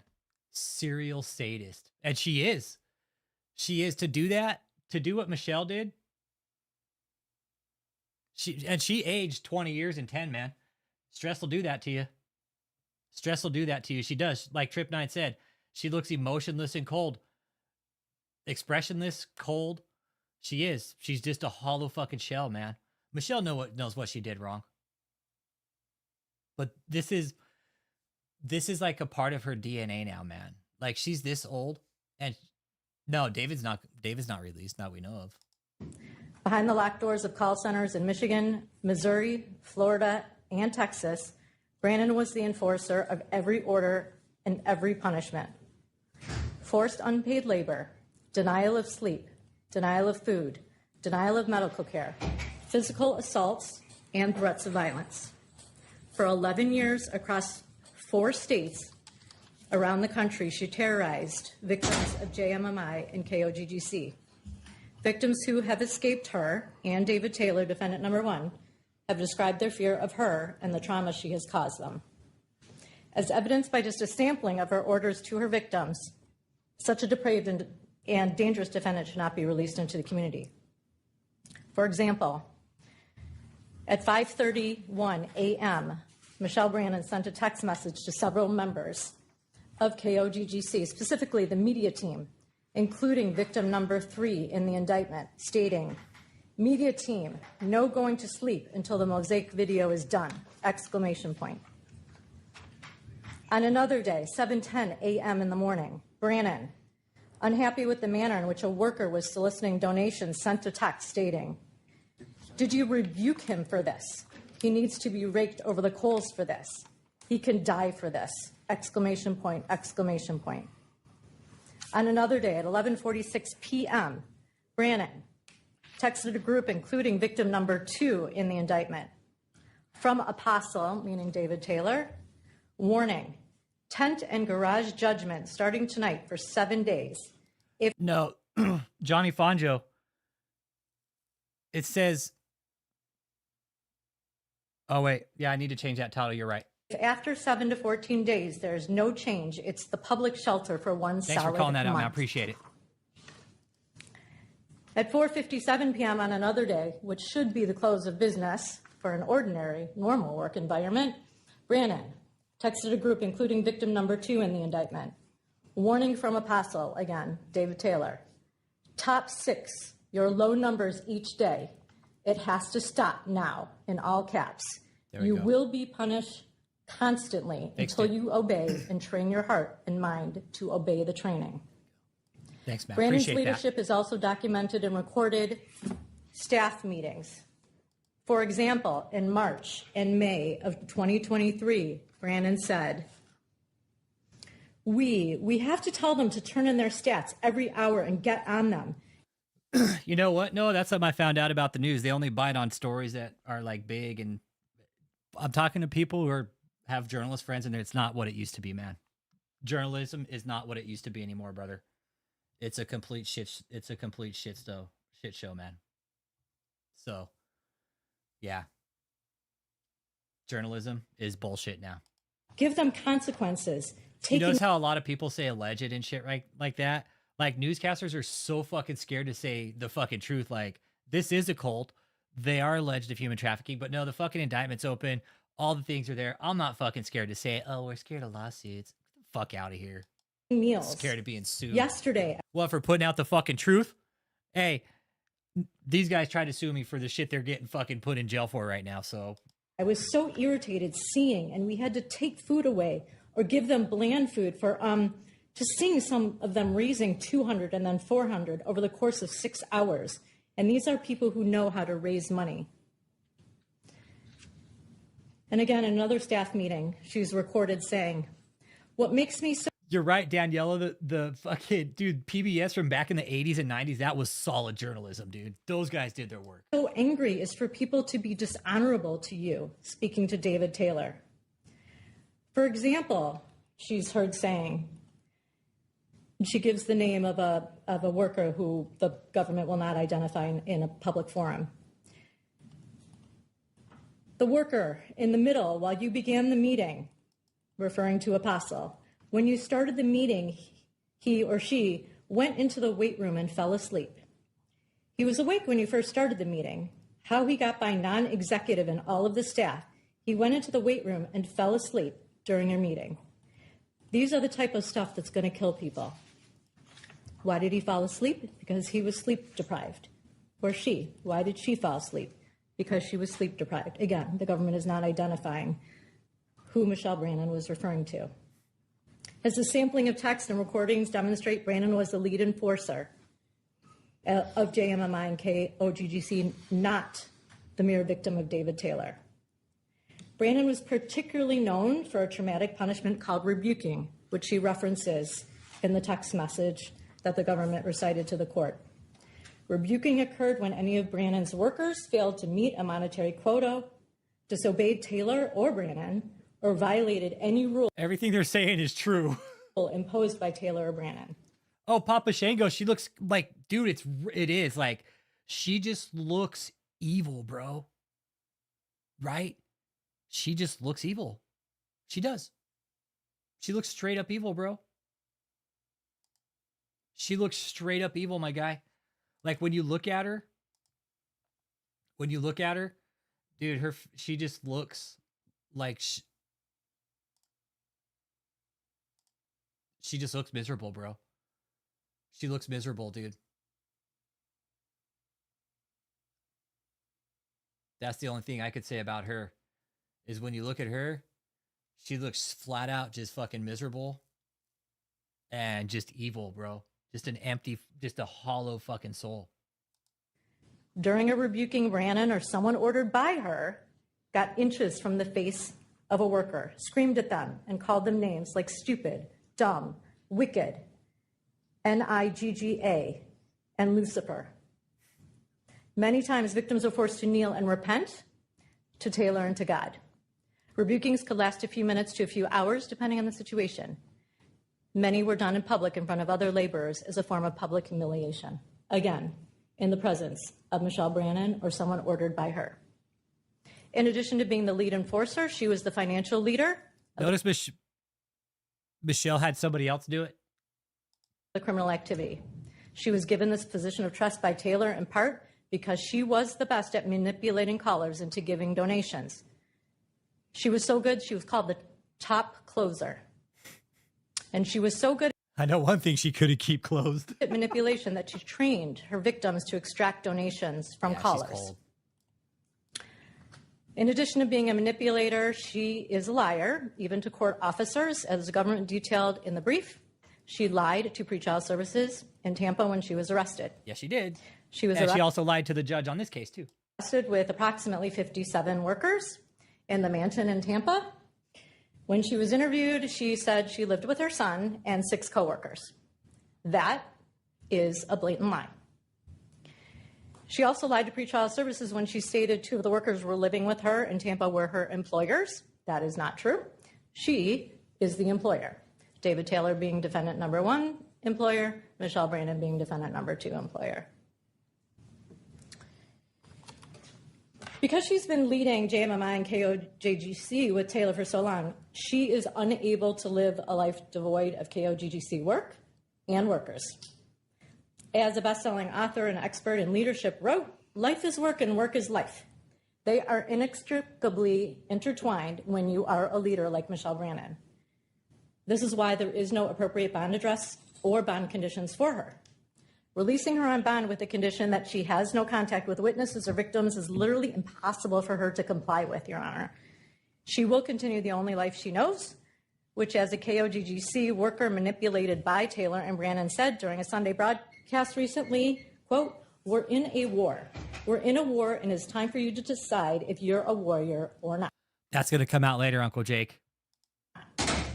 Releasing her to members of KOGGC and JMMI who have not yet come forward is like releasing the lieutenant general of a war back into battle. I will explain how this is so with each of the bond proposals submitted in the brief filed by the defense, and also as requested by Brannon. First, I will go through the names identified at times in the defense brief and at times by Michelle Brannon. For the record, Your Honor, the government elected not to put these names in a public filing, but of course for oral argument, I'm going to refer to them by name. The first suggested contact is Ms. Kirsten Jones. She's also known as Kia Jones. The evidence has shown that Taylor has entrusted Kia Jones with carrying out punishments since at least 2021, as the following text message demonstrates. At 10:21 p.m., Taylor texted to a victim, Michelle and Kia, make them all stand and tell them if the punishment of 4 a.m. don't work, and I'm going to make it worser and worser. They're going to get their beds out of my house and sleep in the garage. Everyone piled in there. This ruthless boot camp is going to get worse and worse until they do what we are telling them. There will be only soup, bread, and water for the degenerates every day, nothing else. Jones' significant and continuing role in the organization has been confirmed by a recent interview of a victim who came forward after the execution of the search warrants, and Jones' own statements and actions recently. She has been on the Sunday broadcasts asking for donations at the conclusion of the service. Those broadcasts are continuing, and she remains an integral part of those broadcasts. She also is posting on social media. There are a number of examples, Your Honor. Noah, thank you, bro. Yeah, the judge was doing his job. Absolutely right. It does. This is how justice works. You go back and forth, man, and you know what's even better about it, Noah, is to Michelle. Yeah, the prosecutor, yeah, she wasn't exactly prepared either. But this, Michelle didn't kill anybody, you guys. Like, if this was a capital murder trial, yeah, the judge would be like, sorry, you're not getting out. But Michelle didn't technically kill anybody. So, really, the bond restrictions, honestly. I mean, Michelle's life, it is. It's shitty that she got out on bond, but you guys think about it. Michelle's on an invisible leash right now. She's on a leash. So I will just point out a couple of them and why she is a wholly inappropriate contact for Michelle Brannon. This was on September 21st. Hallelujah, we serve a mighty God. Apostle David E. Taylor's coming out of this fiery trial and won't even smell like smoke. Michelle Lynn, which is Michelle Brannon's current name, is coming out of this fiery trial and won't even smell like smoke. Another social media post from Ms. Jones. I became a full-time missionary in 2015 under Apostle David E. Taylor's leadership. My life has been more than I ever have prayed for. And again, another Facebook post. This was on August 31st, again after the execution of the search warrants. So glad to be back on Facebook, so I can tell the world I stand with my general and spiritual father, Apostle, referring to David Taylor. No, Asha, she's staying at this house up in Michigan, but it's being paid for by the cult. The judge gave her 30 days to figure out how to pay for it without the cult. No, that's what I always say, Daniela. The judge is the judge, and you know what? He's the one sitting up there making the calls. He's the ref, man. He's like, all right, this is a fair call. You're exactly right. Being granted bond isn't saying she's innocent, you guys. Exactly right, Deansy. Or how the trial will play out. It's a legal formality. Exactly right. Dude, you guys, she's got a fucking ankle monitor on. Come on, she is not out of jail, you guys. She is not out. She's got an invisible fucking leash around her fucking ankle. Being granted bond, exactly. It's not an indication of innocence. Deansy hit it spot on. It is not. So what? She got bond. Big deal. Big deal. She didn't kill anybody. He said, if this had been capital murder, that'd be a different story. Yeah, now if she gets 6 months, yeah, we're going to have some tone about that. So that is Ms. Jones. Moving on to Amanda King, Charles Smith. Is Ms. Jones alleged to be a victim of KOGGC? Your Honor, the government's position is that every single person who works for KOGGC or JMMI is a victim.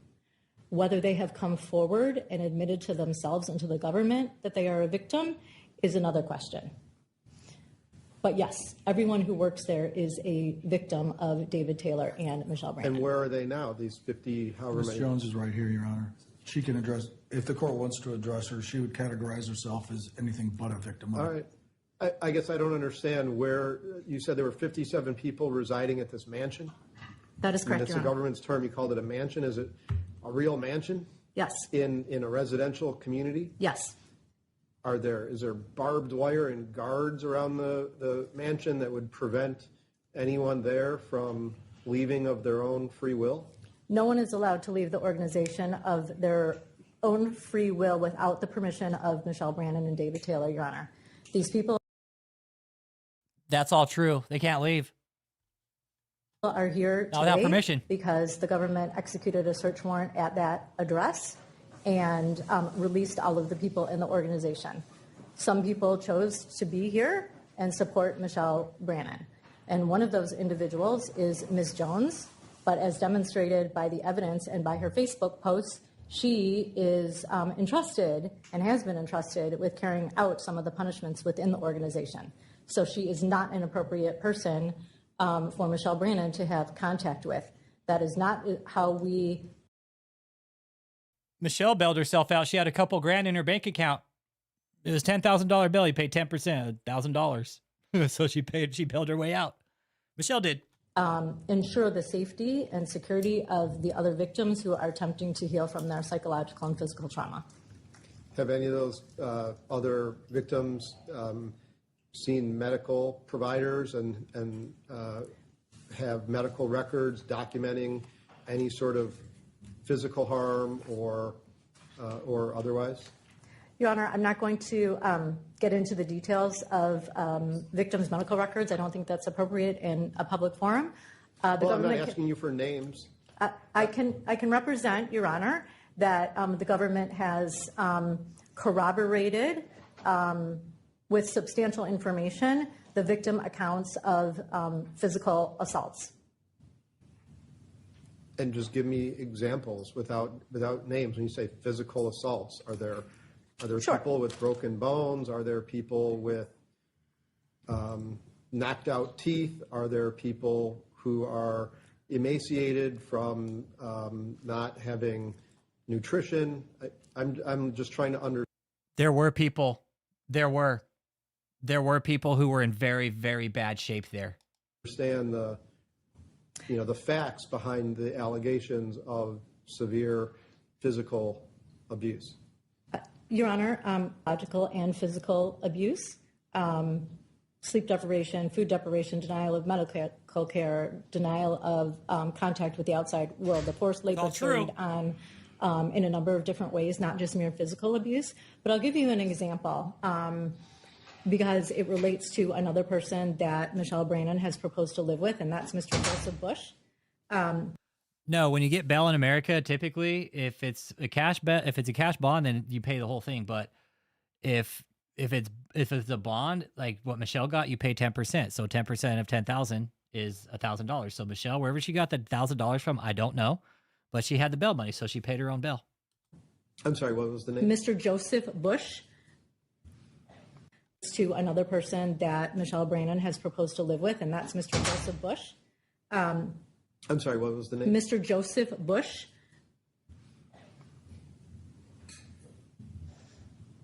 The government has information from a witness that Joseph Bush was witnessed by a number of other victims physically assaulting a male member at the direction of Michelle Brandon.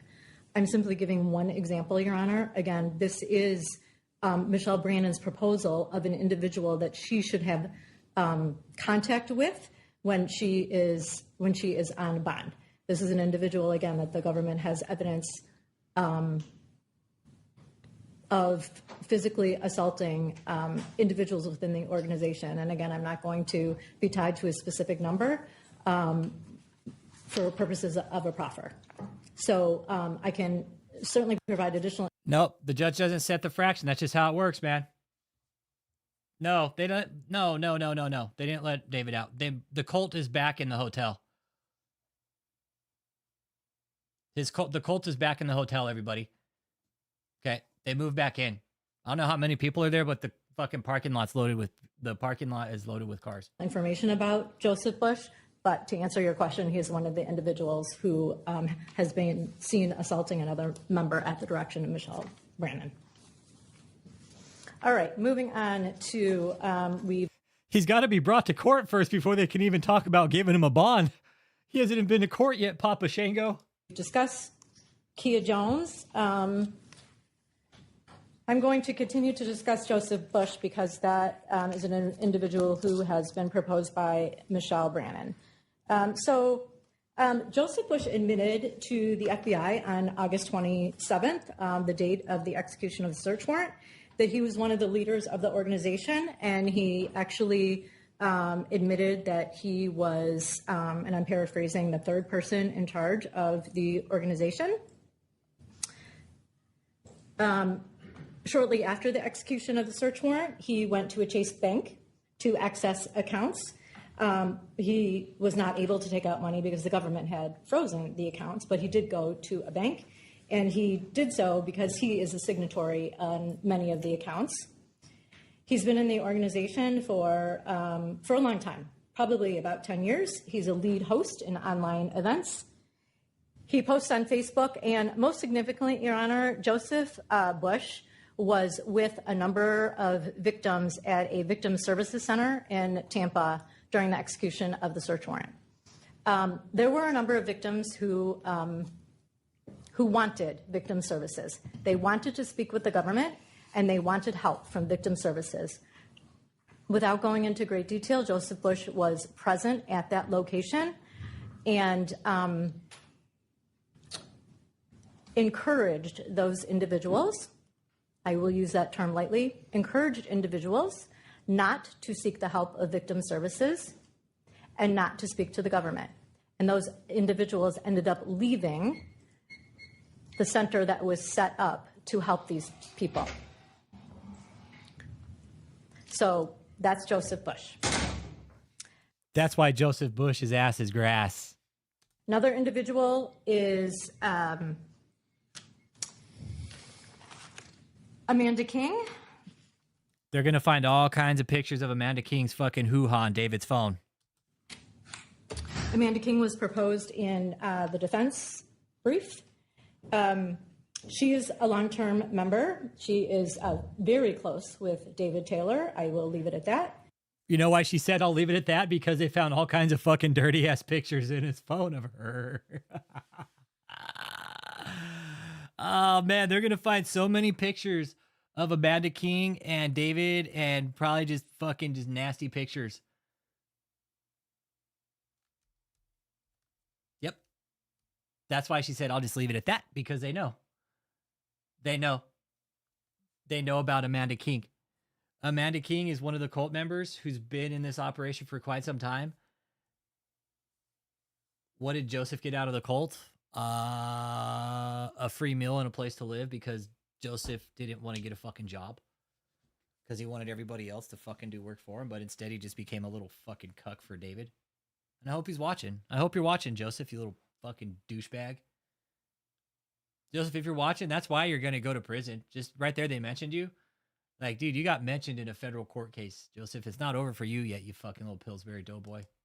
She operates multiple Facebook accounts, some under different names other than her own.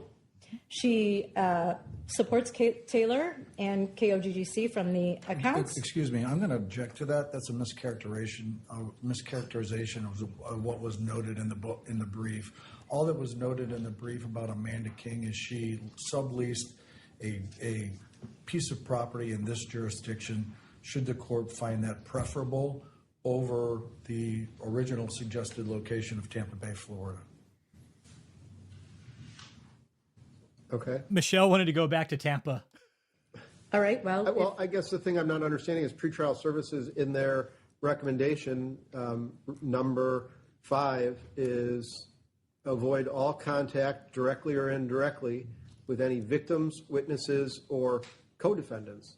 And so it would seem to me that the government should be able to identify those people, and we can craft if the court is inclined to release the defendant on a bond, you can identify the individual she's not to have contact with, and you say, well, of course she's going to. She won't be able to abide by that condition. But if there's a condition and the defendant fails to abide by it, then there's grounds to move to revoke the bond. But I guess I'm not understanding why really the government's point in light of that condition that she not have contact with any victims anyway. Let me try to explain, Your Honor. This organization has been in existence for decades. Michelle Brandon joined the organization in 2013. The number of people who have been involved in this organization is a list that the government simply cannot provide at this time. It is impossible to provide a comprehensive list of people that Michelle Brandon cannot have contact with. So the point of the government's proffer today, and in response to the defendant's request in the defense brief, is to identify those people that she wants to live with, those people that she wants to have contact with, those people that she has proposed to have contact with and to live with, and how those are not suitable individuals for a number of reasons. In addition, there are no people outside of this organization that the government is aware of that Michelle Brandon has reliable contact with. There are not. This has been her life since 2013. That's true. This is all Michelle knows. This is all Michelle knows is the cult, man. She's dead on. And even before this, Michelle was committing fraud. So the court... Even before David, Michelle was already committing fraud in life. Is, respectfully, I'm suggesting, the court is setting her up... All Michelle knows what to do is commit fraud. It's really weird. It's like she's fucking master fraud. She really is. She's really good at fraud. For failure. And that is not appropriate in a presumption case, one. And two, it is very scary and traumatic for those victims who have come forward and are depending on her incarceration for their safe and secure rehabilitation. Again, there's a reason why Congress has applied a presumption of detention to this case. And it is on the defendant to produce evidence that she is not a flight risk or that she is not a danger to the community. And that has not been done.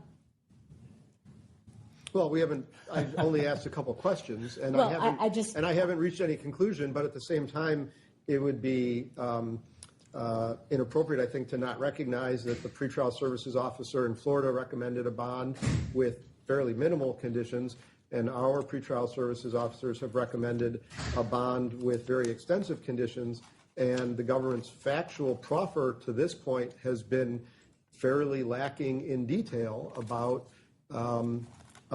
the type of actual harms that are alleged. And right there, that's what he was looking for.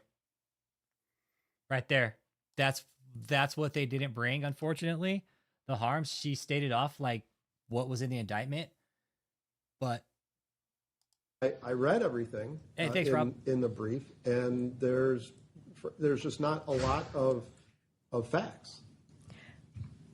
I respectfully disagree, Your Honor, with regard to the lack of specificity when you consider both the details in the indictment, the details in the brief, and the details that I provided during the course of my proffer.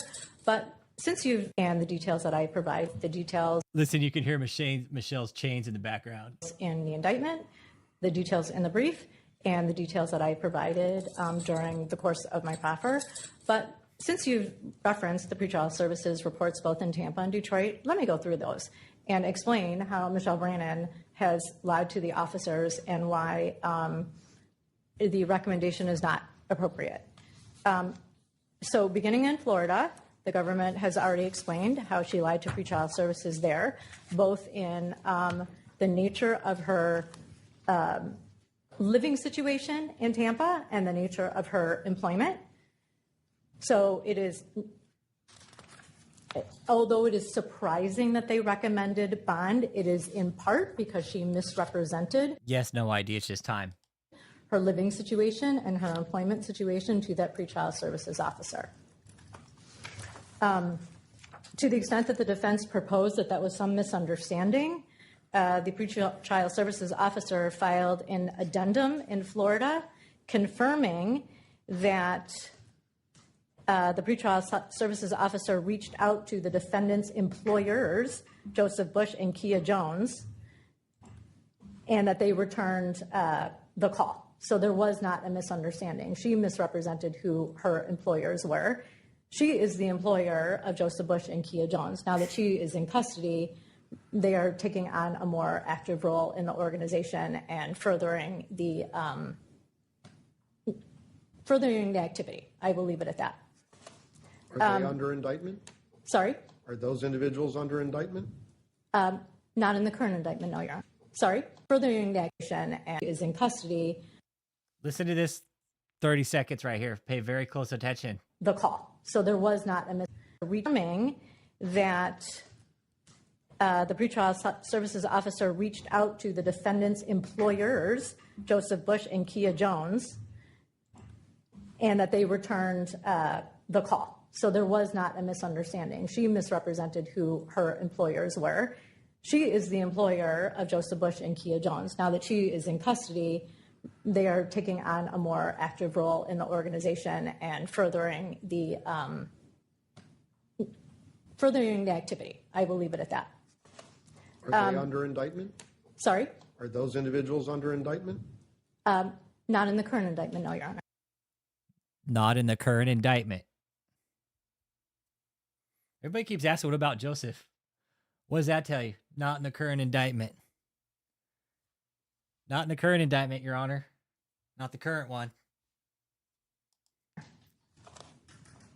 All right. Vocabulary is so important in this, man. Moving on to the current pretrial services recommendation, Your Honor. Again, pretrial services, it is not necessarily their role to acknowledge the presumption of detention, but I am here to remind the court that the presumption applies. She references, again, she's misrepresenting to this pretrial services office the nature of her friends and her caregivers. She references Ms. Kia Jones and Mr. Joseph Bush. At no time does she tell pretrial services that they are members of the organization, and not just members, but that they actively carry out punishments to victims, and that they are continuing to be not only involved in the organization, but asking for donations to the organization. She does not tell pretrial services that. She requests, moving on, she requests that she live either in the Tampa mansion or an address in Northville, Michigan. She wanted to go back to Tampa. But she fails to explain to pretrial services, of course, that the residence in Tampa where she was arrested was a forced labor call center that was the subject of the execution of a search warrant.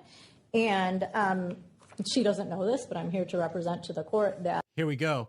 This is what's great. She doesn't know this, but I'm here to represent to the court. This is where it's going to get good. You guys pay close attention. We told them this would happen. That was the subject of the execution of a search warrant. And she doesn't know this, but I'm here to represent to the court that that property is now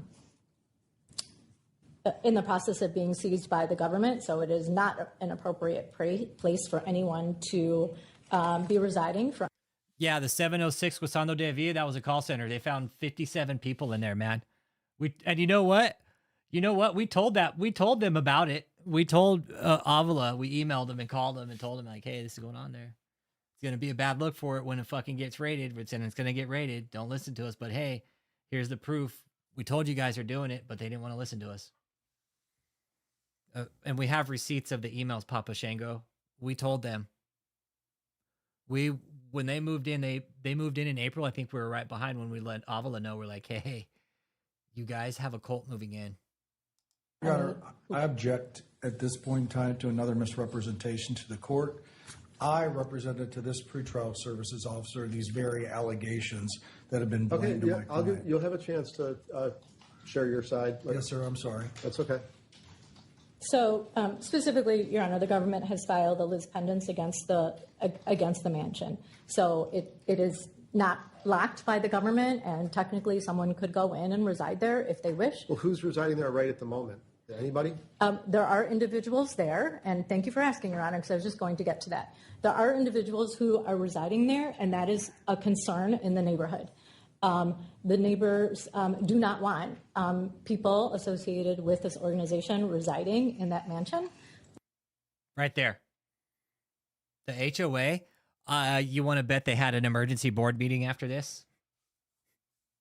You want to bet they called an emergency board meeting, be like, how come we didn't know about this? Be like, well, somebody did tell us. We have emails right here. Somebody said this was happening.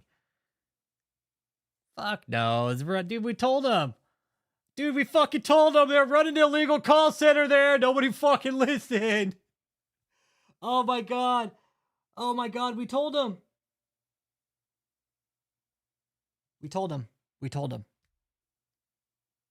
We told them, and I have proof.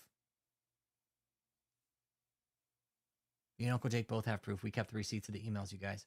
We have proof. We told them. We told them on multiple occasions what was going on. I even titled one of the fucking emails, Forced Labor Operation Moving into 706 Wasando de Avila.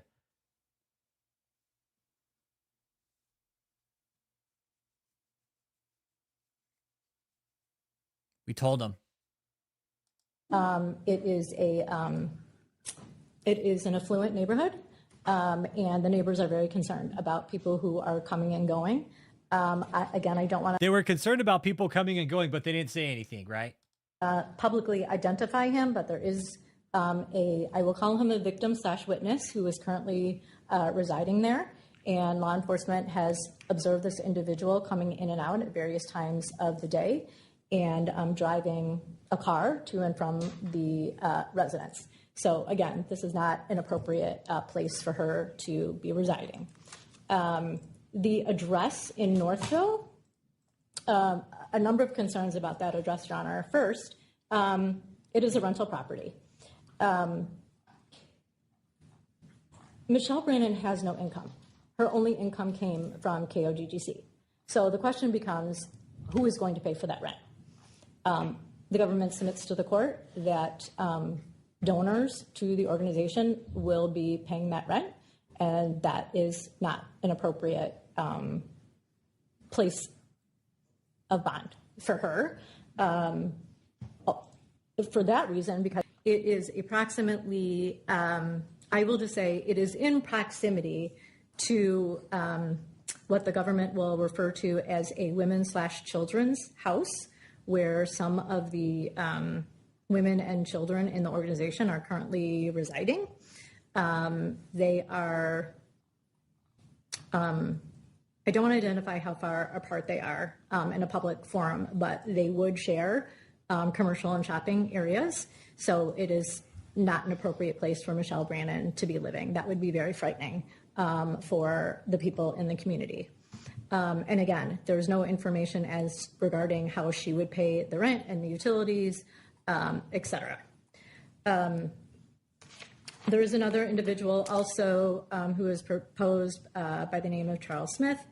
And again, I don't see that request by Michelle Brannon. That's a request by the defense. So I can reserve a proffer regarding Mr. Smith if that remains a proposal by the defense. But the point of this proffer, Your Honor, regarding bond is that there isn't a person that Brannon can be with who is disassociated from this criminal organization. She doesn't even need to be with anybody, though. There's the pretrial services isn't recommending, doesn't saying, well, she can be released only if she's in the third-party custody of somebody else. Well, right?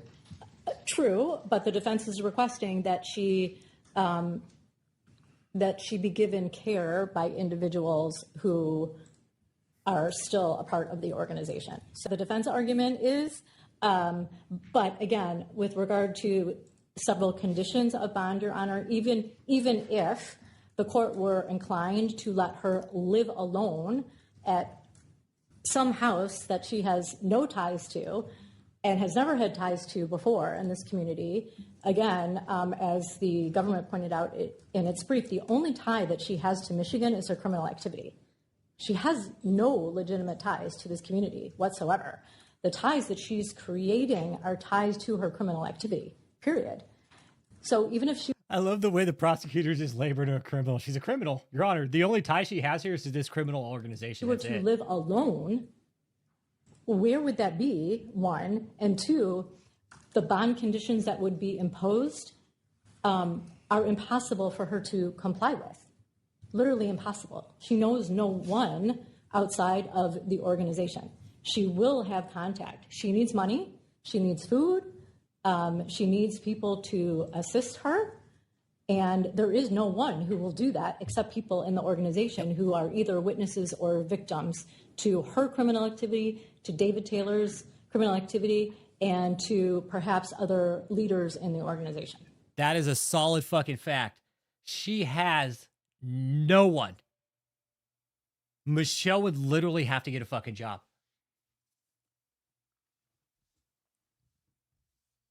The judge should have ordered her to get a job, Miss Brandon. While you're out on bond, you have 8 hours. You have a work day to go and look for a job. How you do it is up to you, but you have 8 hours. 8 to 5. I'll give you standard working hours. Like, do judges not think like that? You know, that's what I'm curious about all this. Like, where the fuck is a judge using his brain? Seriously, like, okay, Miss Brandon, you're going to be let on bond. You are going to have an ankle monitor. No contact with the cult or anybody or third party or anybody trying to get you messages. No, ain't going to happen. Another condition of your bond, you're going to start looking for a job to start paying your own bills. Free of the cult. Start looking for a job. Go out, fill out applications. You have 8 hours to do it. And I want to see results. Whether you're getting interviews set up or you're receiving applications, whatever. I want results. It's that easy. Put the condition on her. But I don't... Okay. So I have other information to provide, but I understand that I have been talking for quite some time. And if the defense would like to clarify what their proposal is for bond, then I would like to reserve time to respond to their proposal. Okay. All right. Yes, the floor is yours. Go ahead. Your Honor, I was a little confused. I thought what the court asked from... Yeah, she's a little unhireable right now, too. She's a little unhireable right now. She got famous. She got famous real quick. Violations of a proposed bond that is yet to be ordered by the court.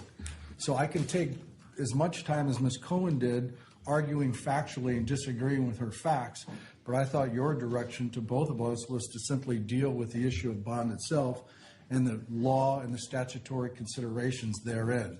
So that's where I'd like to start. Thank you, first of all, by recognizing that 2 independent pretrial services reports took a look at the indictment and all the theory and conjecture put in the indictment, all the theory and conjecture and... So he's calling it a theory and conjecture, saying these people are basically lying. Lumping of Ms. Brandon with another individual and alleged violations of non-charged potential co-defendants in this case, and section that out to look at the statutory considerations, which are very... And you guys just think the real investigation begins now. Like, the feds did the external investigation. Now they have to do the internal part of it. Now they got to go through all the evidence, which is the best part, I think. Like, yeah, they did all the surveillance and stuff, like that part. But now they get to go through and rip apart all the fucking documents that they had stashed away. That's where the real investigating comes in. That's where they start categorizing all the documents, putting it all in one cohesive order. So when they take it to trial, they're like, bam, here it is. This is what they were doing, everybody. Here it is. We fucking told you guys so. And the feds will walk in and they'll walk in and just be like, poof. That's the game. That's the game, unless you're P. Diddy trying to ask for a fucking pardon from Trump. But I don't see Michelle or David asking for a pardon from Trump. I highly doubt he'll get one. Yeah, there's so much stuff to come down the pipe. The feds will sit back in the corner. The feds are probably sitting back like this, doing evidence like, yeah, let him out. Cool, let him go. Play that long game. Yeah, when the feds walk in, they're going to walk in and fucking just shove that shit down. Poof. Your Honor, here you go. Very simple, and the court's well aware of them. The Bail Reform Act, Section 18 U.S. requires to satisfy the court as to the issue of release, but the government retains the burden of persuasion, citing U.S. v. Mercedes. My obligation is to produce evidence. Generally, again, this guy was kind of annoying. Any for it. I look to the very same fact you and there are. I haven't. He bought in Houston, Texas. In conjunction with everything that's been recommended to you by 2 pretrial services offices, that I'd like to be able to have some input as to those conditions, but we would respect and adhere to all of your decisions with respect to this argument moving forward. All right. All right, anything else? No, sir. All right, Ms. Conga, you can go ahead. Thank you, Your Honor. I like listening to the prosecutor. Like, she was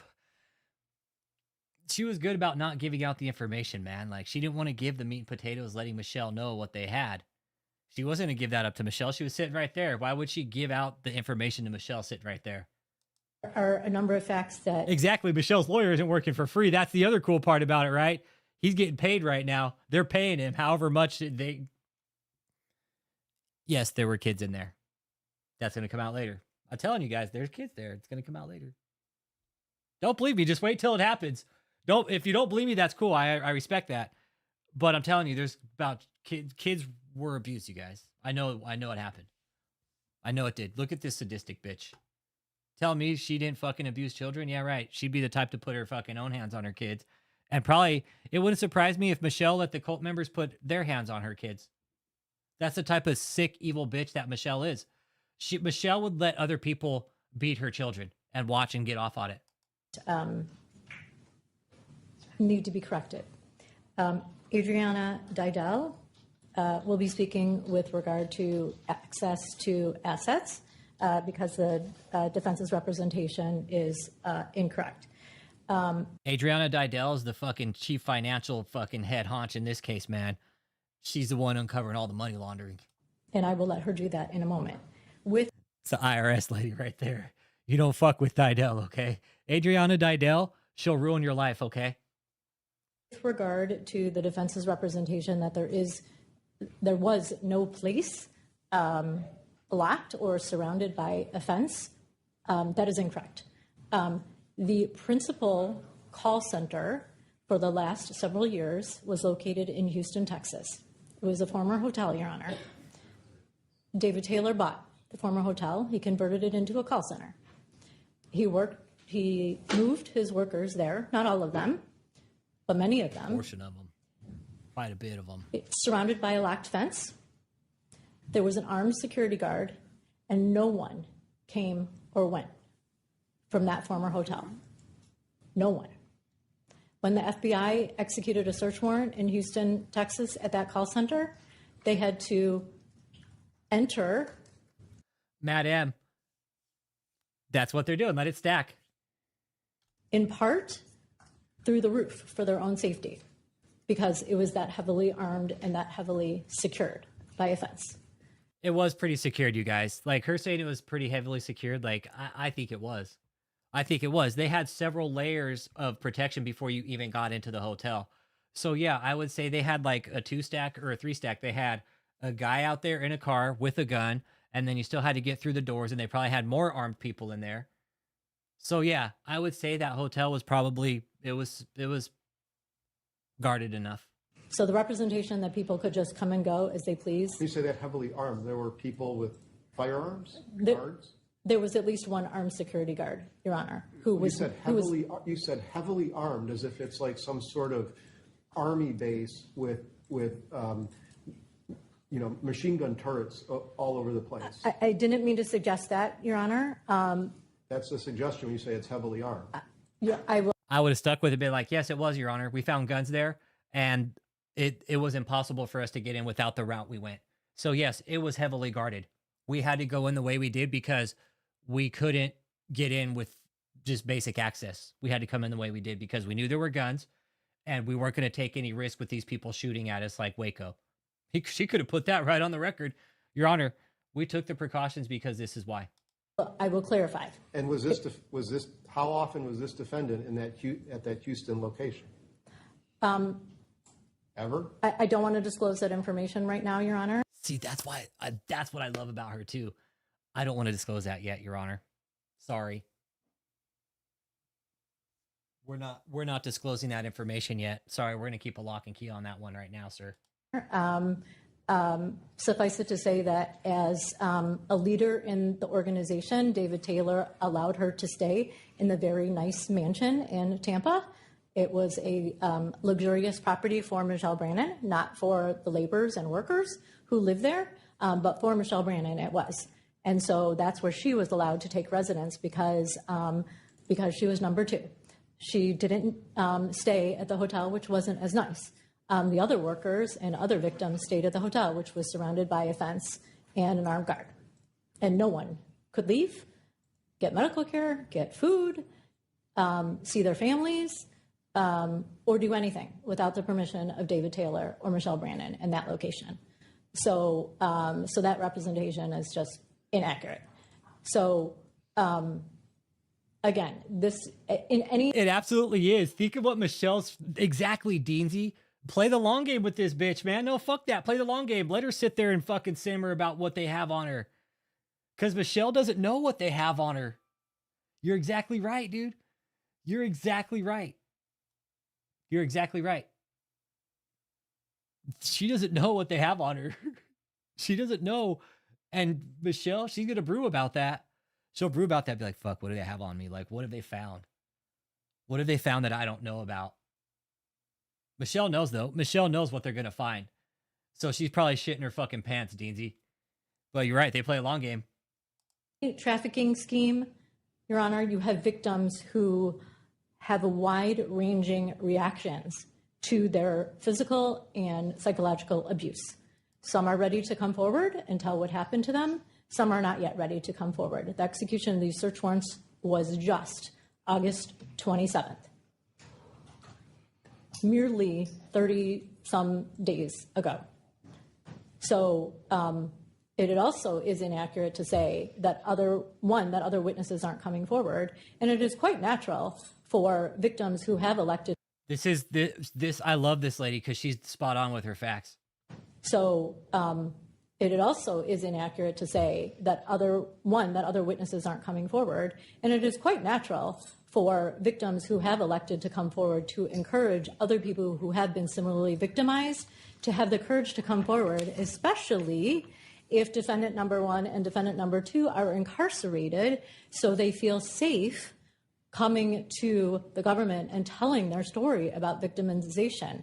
In trafficking schemes, victims will not come forward when they have. Most time, trafficking victims don't even know they're being trafficked. Especially in this situation, fuck, these people have no clue what David was doing. They had no fucking clue what David was doing to him. And it doesn't matter what David thinks or how these people feel about what they were doing. This was a trafficking operation. Been so severely psychologically traumatized and in some cases physically traumatized. And again, It doesn't always mean that they were punched, although there were physical assaults. But when you are so sleep deprived that you describe the feeling that you have as in a fog and you can't even think straight because you're not sleeping and because you're not getting proper food and because you're forced to do everything that Brannon and Taylor tell you to do, it takes some time to remove yourself from that situation and not be afraid of David Taylor or Michelle Brannon any longer. Facts. So the government is asking that this court incarcerate Michelle Brannon, defendant number two, so that the community is safe from her. And because the defendant has not met their burden of production quite. Michelle, I hope you watch this. I hope you're out and you're watching this right now. I hope your life's just fucking miserable. I really do. I really do. I hope your life's just shit miserable and you're really sitting there fucking brewing about all this, that you're actually starting to rethink your life choices. But I don't know. You're so fucking full of shit, Michelle. I don't think you're ever going to get out of this. Your face says you just don't give a fuck. Your face is like, yeah, whatever. Got busted. I'm going to keep going on with what I'm doing. I don't care. Frankly, and our burden of persuasion has been overwhelmingly met. The only thing that we haven't discussed today yet is her access to assets. We did reference that in the brief some, but Adriana Didel can address in detail the mischaracterization. She has access to far more money than just the $2,200 that the defense represented. That is not what I represented, Your Honor. Right, well, I apologize if I heard it incorrectly, but Ms. Didel can explain the access to assets. But is that the extent of your factual proffer about this defendant's actual involvement in the wrongdoing here? And I'm just trying to understand. I mean, looking at the indictment, like page 7, says she required the victims to work long hours without pay. I mean, what does that mean? Exactly what it says. She required. Did someone point a gun to their head? Were there? I mean, I don't know. There's just, and then today is the hearing. That is Again, she didn't kill anybody. That's why the judge is asking. Did people point guns? How is she violent? Supposed to establish by clear and convincing. Michelle's abusive. Michelle's abusive. She should have said that. Michelle is an abuser. She abuses people, Your Honor. Right there. She's an abuser. Evidence. Child abuse and adult abuse, there is no difference. It's all the same. That the defendant is a danger. This is just an allegation, and it's a very vague allegation. And so I was expecting to hear perhaps testimony, perhaps victim statements, perhaps medical records without names. But okay, in a case like this, let me tell you something. Marley, what are you doing? When medical records are subpoenaed in a case, the only person that will ever see him is a judge. Not even the lawyers can see him because HIPAA is so protective. It's very, very, very strict with medical records. HIPAA gets involved, and there better be a really good fucking reason for a court to be asking for medical records. Straight up. They're not just going to fucking hand them over. Here, yeah, take the fucking medical records of this person. No. It is going to be hard to get medical records. They better come with a really good fucking reason. Hey, we're prosecuting this case right now, and we need these medical records. Okay, what's it for? Like HIPAA will get involved, and they can shoot it down or say yes ultimately. But it's a eyes only type deal when it comes to medical records in court, you guys. Okay. No, it's not a fucking peep show type deal. It's like the judge will be the only one to see him probably. Some details about this situation. And I mean, I understand how terrible it sounds on paper. That's not lost on me, the kind of cult environment that it sounds like. And but that's not evidence. And so I just wanted to be clear that this is, that's my expectation for this hearing, is that I was going to hear the evidence behind the allegations that would demonstrate by the required level this defendant's dangerousness. Your Honor, for purposes of a detention hearing, the government proffers, which is what we are doing today, and we should clarify for the record that a grand jury has found probable cause for these allegations. The grand jury heard the evidence supporting all of the allegations, and they found by probable cause that these facts occurred and that Michelle Brannon and David Taylor were responsible for them. This forum is not the place to try the case, and it is certainly not the place to bring victims who have been traumatized by Michelle Brannon and David Taylor to hear that this court might be releasing her. I'm not saying to bring the victims here to testify live. I'm saying to proffer facts that you have heard from the victims about their alleged experiences and to provide details to the court. And so the court has, the full picture of. I have no idea how many people are at these call centers in Texas. All I know is you said there's 57 people at in the Tampa location. I have no idea where they are right now. I have no idea what any of them say about the defendant. Apparently, there are a handful of them here today, right here in this courtroom, supporting the defendant. And but one of the defendants that supports Michelle is known to abuse people.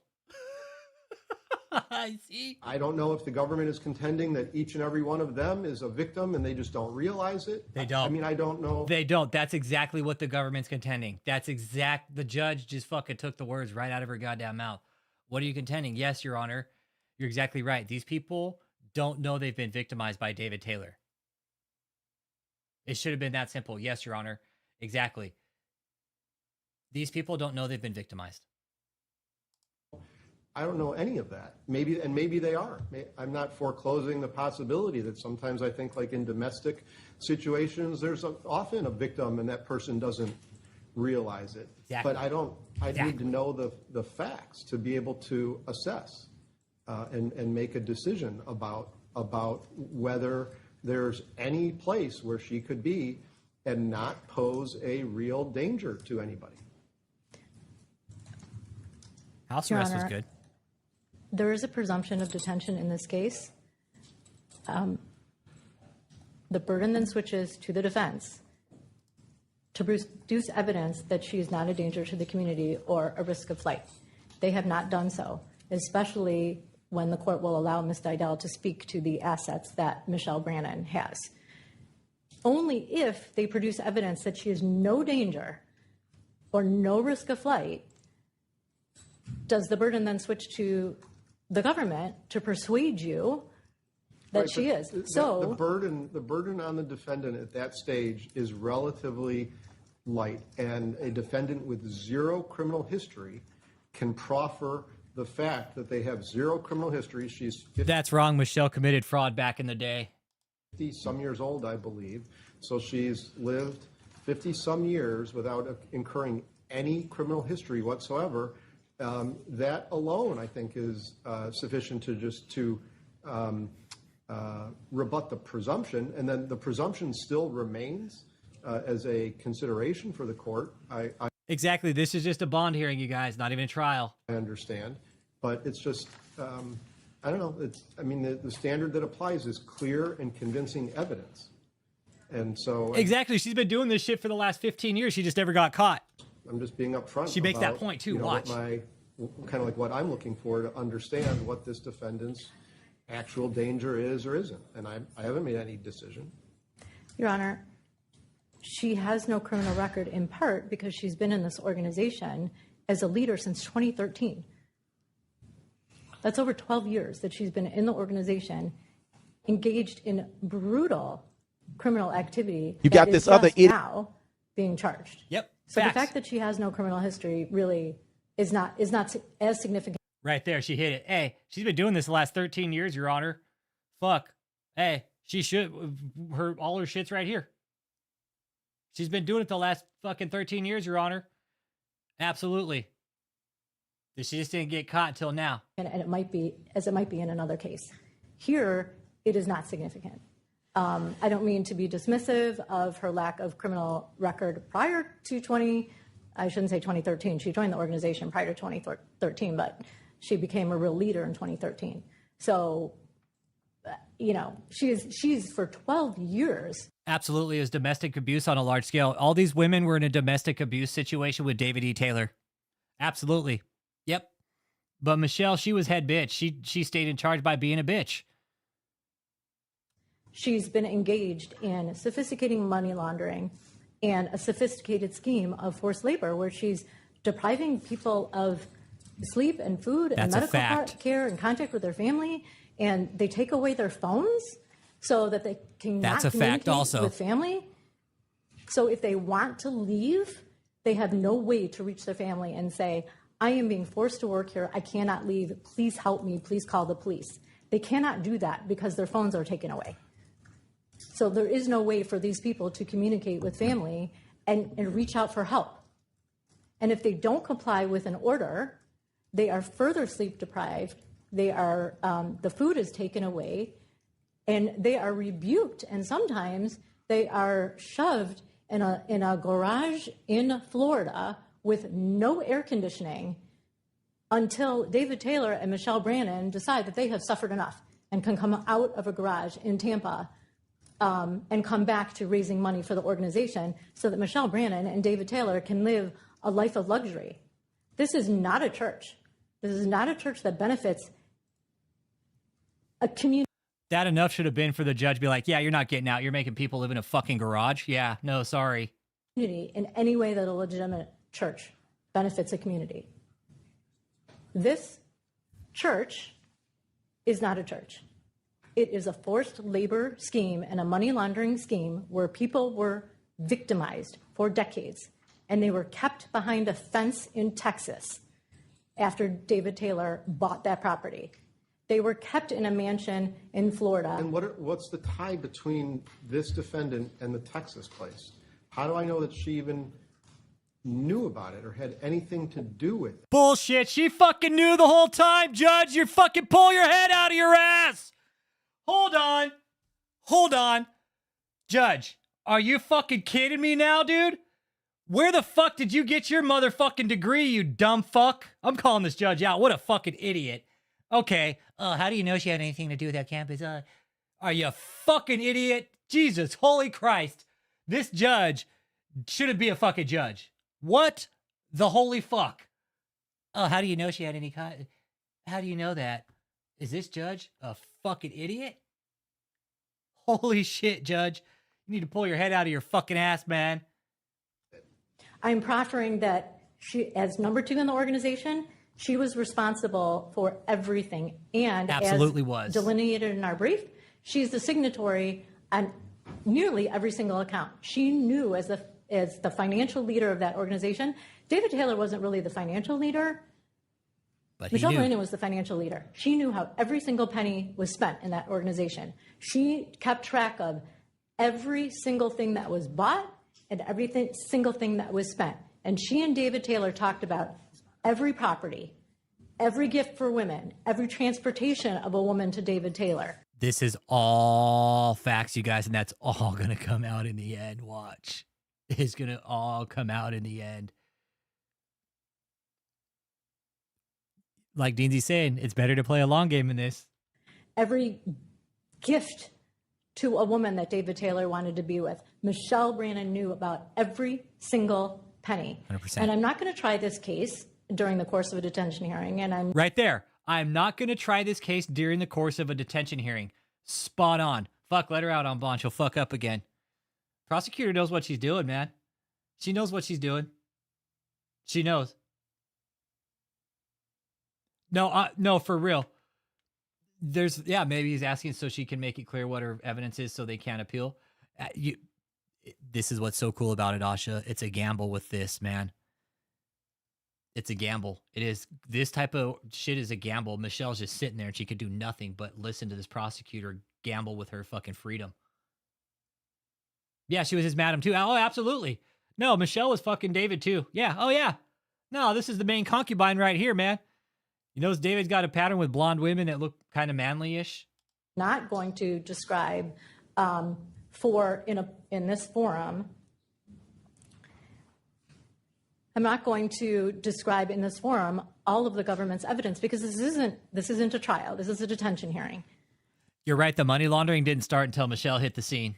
And the purpose here is to persuade you and to persuade any court that the presumption of detention is properly applied here because of all of the factors that we delineated in our brief. And I can go through them again, but the penalties that she's facing alone, Your Honor, gives her significant incentive to flee, a significant incentive to flee. And again, that's delineated in our brief. There's a base offense level, and the government went into great detail the guidelines that apply to her. So if you're not currently satisfied with the detail of the facts, we can go through each one of the factors and explain how Forced labor in and of itself, we're not even talking about the money laundering. The forced labor carries such a significant Forced labor in and of itself is considered a violent crime. penalty that it gives her an incentive to flee. But I do want to give Ms. Dydell an opportunity to describe for the court the assets that Brandon has access to, because that is significant and part of the reason why this defendant should be detained. Ms. Dydell. All right. It's finance right here. It's the money lady right here. Thank you, This lady's going to unfuck all the money laundering. Your Honor. As this court is aware, the court must only of the evidence that the defendant creates a risk of flight. And in this case, that is just the slightest tipping of the scale. As this court knows, this case that we can easily show that. Michelle Grant. Your Honor, I'm going to object to a second prosecutor making the same arguments as the first one. It's not the same. This is going to focus on just the financial aspect. That's correct, Your Honor. What's up, Michelle MMA? Brannon was a signatory on every single one. Have you seized the accounts? We have seized 5 bank accounts. We seized the funds that were in those accounts on the date that the seizure warrants were executed. Okay. Are there any other accounts that have not been seized? Your Honor, there are. There is the government has a warrant to seize Bitcoin, which we have not yet located. Ms. Brannon has access to a Coinbase account. Theoretically, she has access to Bitcoin of at least $35,000. As of yesterday, when we checked, that Bitcoin is still available. Okay, but she's not going to go very far in $35,000. Doesn't matter. Doesn't matter. She's got money to fucking run. That's all that should matter. Whether it's $5,000 or $35,000, the judge said, "Oh, okay, you got money to run. Okay." And I object to the term of. Okay, but she's not going to go very far in $35,000. And I object to the term of theoretically. This is a fact. This should be a factual hearing where facts are proffered to this court.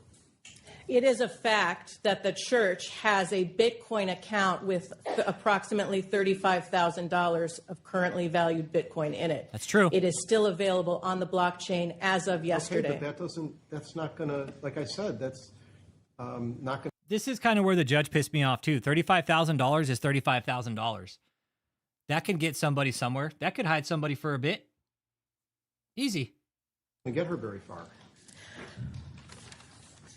The organization is continuing to hold Sunday services. At the end of every who's holding the Sunday services when she's been in custody for the last? Other individuals who are involved in the organization. At the end of every service. Kathleen Klein. Which is protected by the First Amendment to the United States. This isn't a criminal. This isn't a church. This is a criminal organization that's being indicted for federal fucking money crimes. It's Constitution. It's called freedom of religion. Again, it's just. I have not finished my thought. So if I could have an opportunity to finish my thought, maybe you will understand where I'm going with this. Okay, go ahead. At the end of every service, they ask for money. That money has traditionally been solicited through Cash App, PayPal, Venmo. Those are the exact sources of the funds that went into the church's bank accounts. Michelle Brannon has Cash App, Venmo, and PayPal accounts still in her name.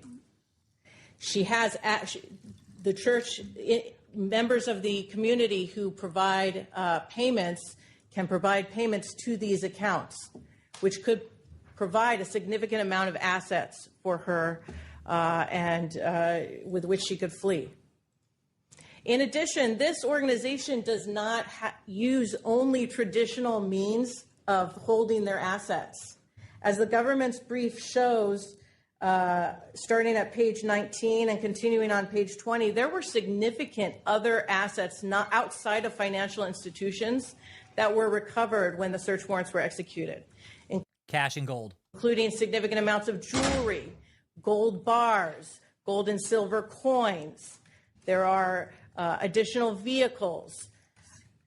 There are potentially other assets out there that are at locations that the government has not yet searched that are available. As we have proffered, Ms. Brannon knows where all of the financial activity of this organization, where all of the assets are, and because she controlled the financial activity. She does. She knows where every dollar is. Okay. And for those reasons, I think that she has access to assets as well. And I should add, other individuals which have been proffered as potential individuals she could reside with have received significant money wires to their accounts. And those individuals also have received significant funds from the KOGGC organization. Anyone that she is in contact with within this organization could easily get funds which she would have access to. Okay. And for these reasons, I think she is a significant risk of flight. All right. Thank you. Did you want to?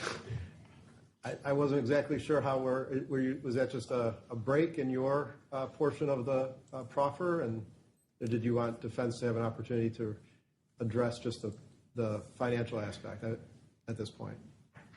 I leave that to the court. Well, I'm not sure what I thought you had finished, and then Ms. Didell was going to wrap up on the finance side, and then you stood back up, so I wasn't sure what else you had to proffer. I do have two other things that at this time I want to clarify for the court. First of all, the court asked a question about Michelle Brannon's presence at the Houston location that was behind defense. She did have her own room at the Houston location, although she was located in Tampa at the time of the execution of the search warrants. She had her own room there, and she actually had a crown above her bed, like she was the queen of the organization. I have some information that is difficult to present about her son, but if the court is considering releasing her to the custody of the son, I would like an opportunity to present some information about his involvement in the organization. That's difficult. Obviously, he's a family member, and so if the court is not considering that, I won't present information. But if you are considering that, I need to explain his role in the organization and some of the things that he's been subject to. I guess I don't hear the defense saying that that's the main place where they're asking that she be released to. I just think, again, this is just kind of being transparent, and I haven't made a decision yet, and I think we're just going to need to take a break just for 5 minutes just because we've been going for a while, but just both sides kind of know, like, what I'm thinking is... It is, like, you hear different things all the time, and this is ultimately how courts work. This was a bond hearing, and the prosecutor is absolutely right. She wasn't going to give it all up in the beginning. Fuck that. She's like, I'm not going to try this court in a detention hearing. We're not releasing all the facts of the case yet, not until we get to trial. Michelle pled not guilty. You're going to take it to trial. She pled guilty. They would have taken a deal and they would have fucking done the time. But she said not guilty. She's going to go to trial and she's going to get up in front of a jury and try to play victim. But when the feds come in and drop the entire caseload on the jury, Michelle and David are going to be sitting there like, huh? We never knew that happened. Oh, you didn't, Miss Brennan? You didn't remember this text message? What about this one? You don't remember this, Miss Brennan? You don't remember when you beat this guy up or when you hit this person? You don't remember that, Miss Brennan? Michelle's going to try to play victim in this, y'all, but she won't be able to. I'm going to go and start wrapping it up here. They are back in Houston, everybody. They are back in Houston. And if anybody's curious what the hotel looks like, I'll show you. Right here. Let's see, where else did he go? Then he goes down to Florida, gets killed. This is the hotel that they were just talking about in the case right here. This hotel right here.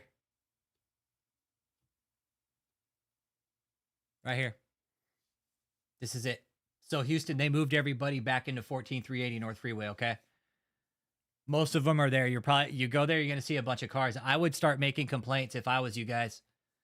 I would. I'm not going to be doing any more reports on that place. As the Houstonians, it's up to you guys now. I won't be doing any more reports down here at this location. No more. I know. I don't think she is either, your point. She moved sex for David. Absolutely she did. Your point, yeah. I don't think she's aware of how much evidence they have on her. Like, Michelle probably knows, like, fuck, I'm fucked. They're going to find all the shit that I did. They're gonna find itineraries with Michelle's name on it, fucking airplane receipts for Michelle sending David to fucking hook up with women.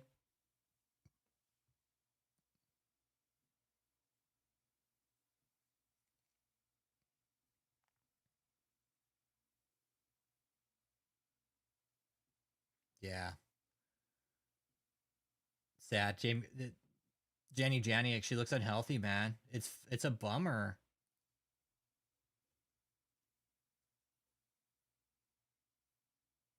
Yeah. It's fucking bum. Truth sets captives free indeed. Ex-members have been speaking the truth and are trying to help. No, they are. I know that for a fact. No, it's working just the way it should. People are going to Cliff now, which is just how it should work. They should go straight to Cliff. Cliff's got a Facebook page up with his initial interview, which is perfect. Yeah, exactly. Hey, just refer to the deposition. See how much they fucking depended on each other. Hey, what do you want to bet that those fucking depositions are going to be brought up in the court case, man? Just watch, guys. This is just starting. This case is just starting. It's just getting warmed up.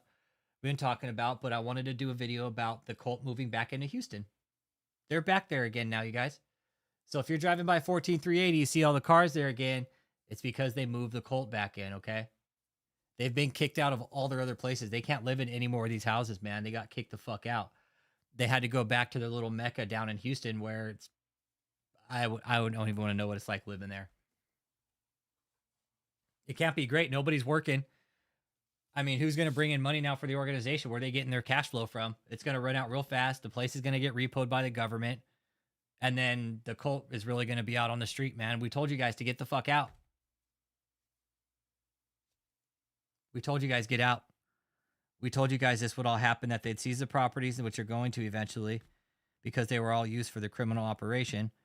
And there's free public health out there for you guys. You guys literally, you guys coming out of this cult, you guys literally get a free reset in life right now.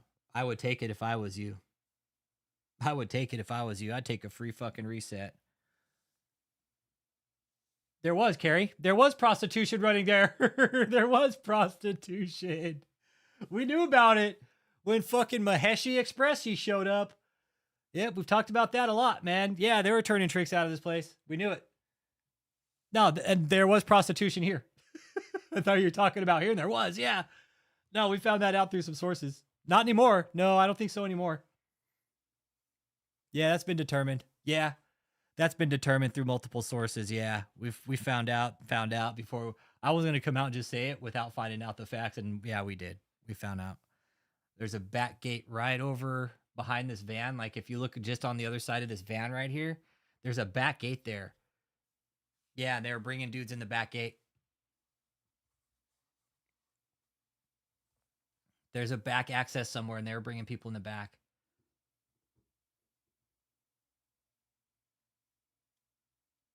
Well, here's the thing, though, Carrie Lynn. Like, there's a bunch of cars here now. There's a bunch of cars here at the Houston location. Like I said, I'm not going to stop and do videos or pictures anymore, but I know Mahesh pulled up like Kevin Costner in The Bodyguard. But this parking lot, when I drove by it recently, this parking lot was almost full, man. There's a lot of cars there. So it's for sure got one of the Suburbans there. I saw that. And there were just a bunch of different cars, you guys. So I assume Ahmad would be up to speed.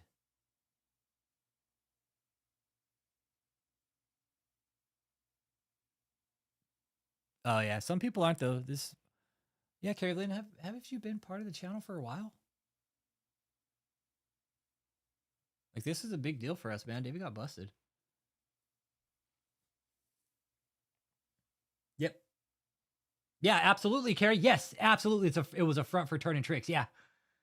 And I'm thinking that's something the feds are going to wait to bring out in trial. Be like, Your Honor, we have this too right here.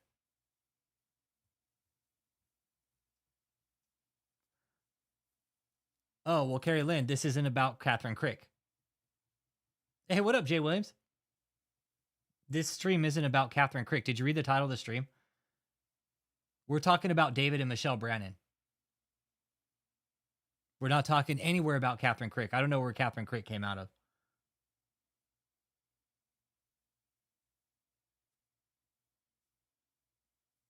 Catherine Crick could go fucking climb a fucking cactus for all I care.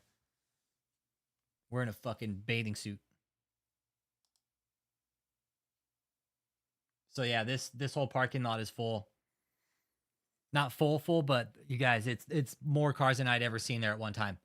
That's for sure. There's more cars in this parking lot than I'd ever really seen at one time when I was there recently. So this was the Houston location. And they have gate guards too, okay? They were. And Carrie Lynn, what better way to run an operation like that than in a church, right? You fucking put it in front of a church, you put it behind a church, and you turn tricks out the back gate. The raid. Okay, see right here? This is where the back gate is, right here. There's a back gate right here. Bam. Right here, there's a back gate. Right here. There's a back gate right here, you guys.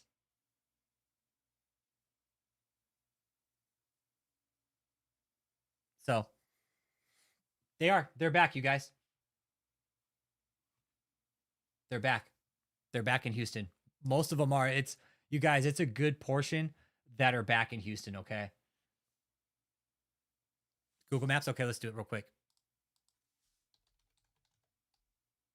14380 North Freeway.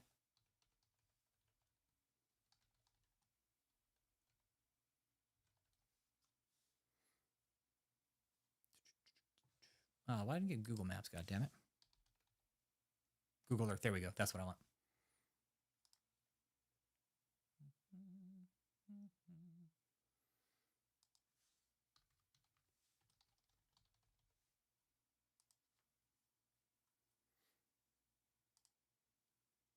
There you go. Right.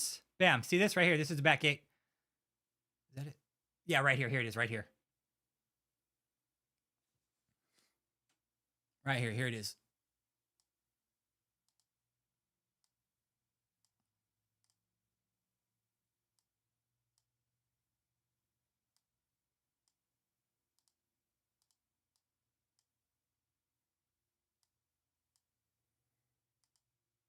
See it right here? See where the curb peels off right here? Bam. Oh, wait, you can't see. Hang on. Let me move the camera. Right here. Here's the back gate right there. Bam. Tradesman entrance, man. See it? Bam, right there. Right there. Son. Right there. There's the back gate. There's a tradesman entrance.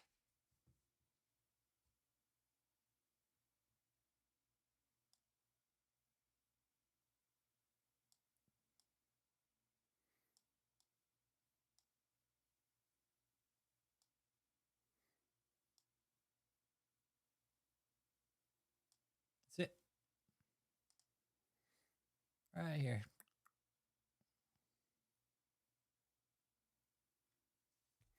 So yeah, back gate, man. Bring him in the back gate.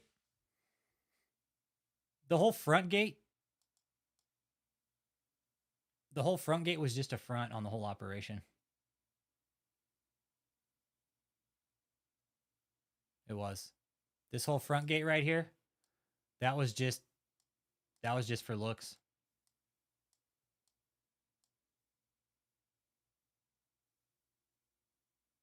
So, yeah, that's it, man. Yeah, Booty Crust Bishop. That's it, guys. I'm going to a kite festival this weekend, man. I'm gonna go have some fun with my family. But yeah, so anybody, they moved back into Houston, okay? And real quick, hey, scan that and sign that petition if you live in America, okay?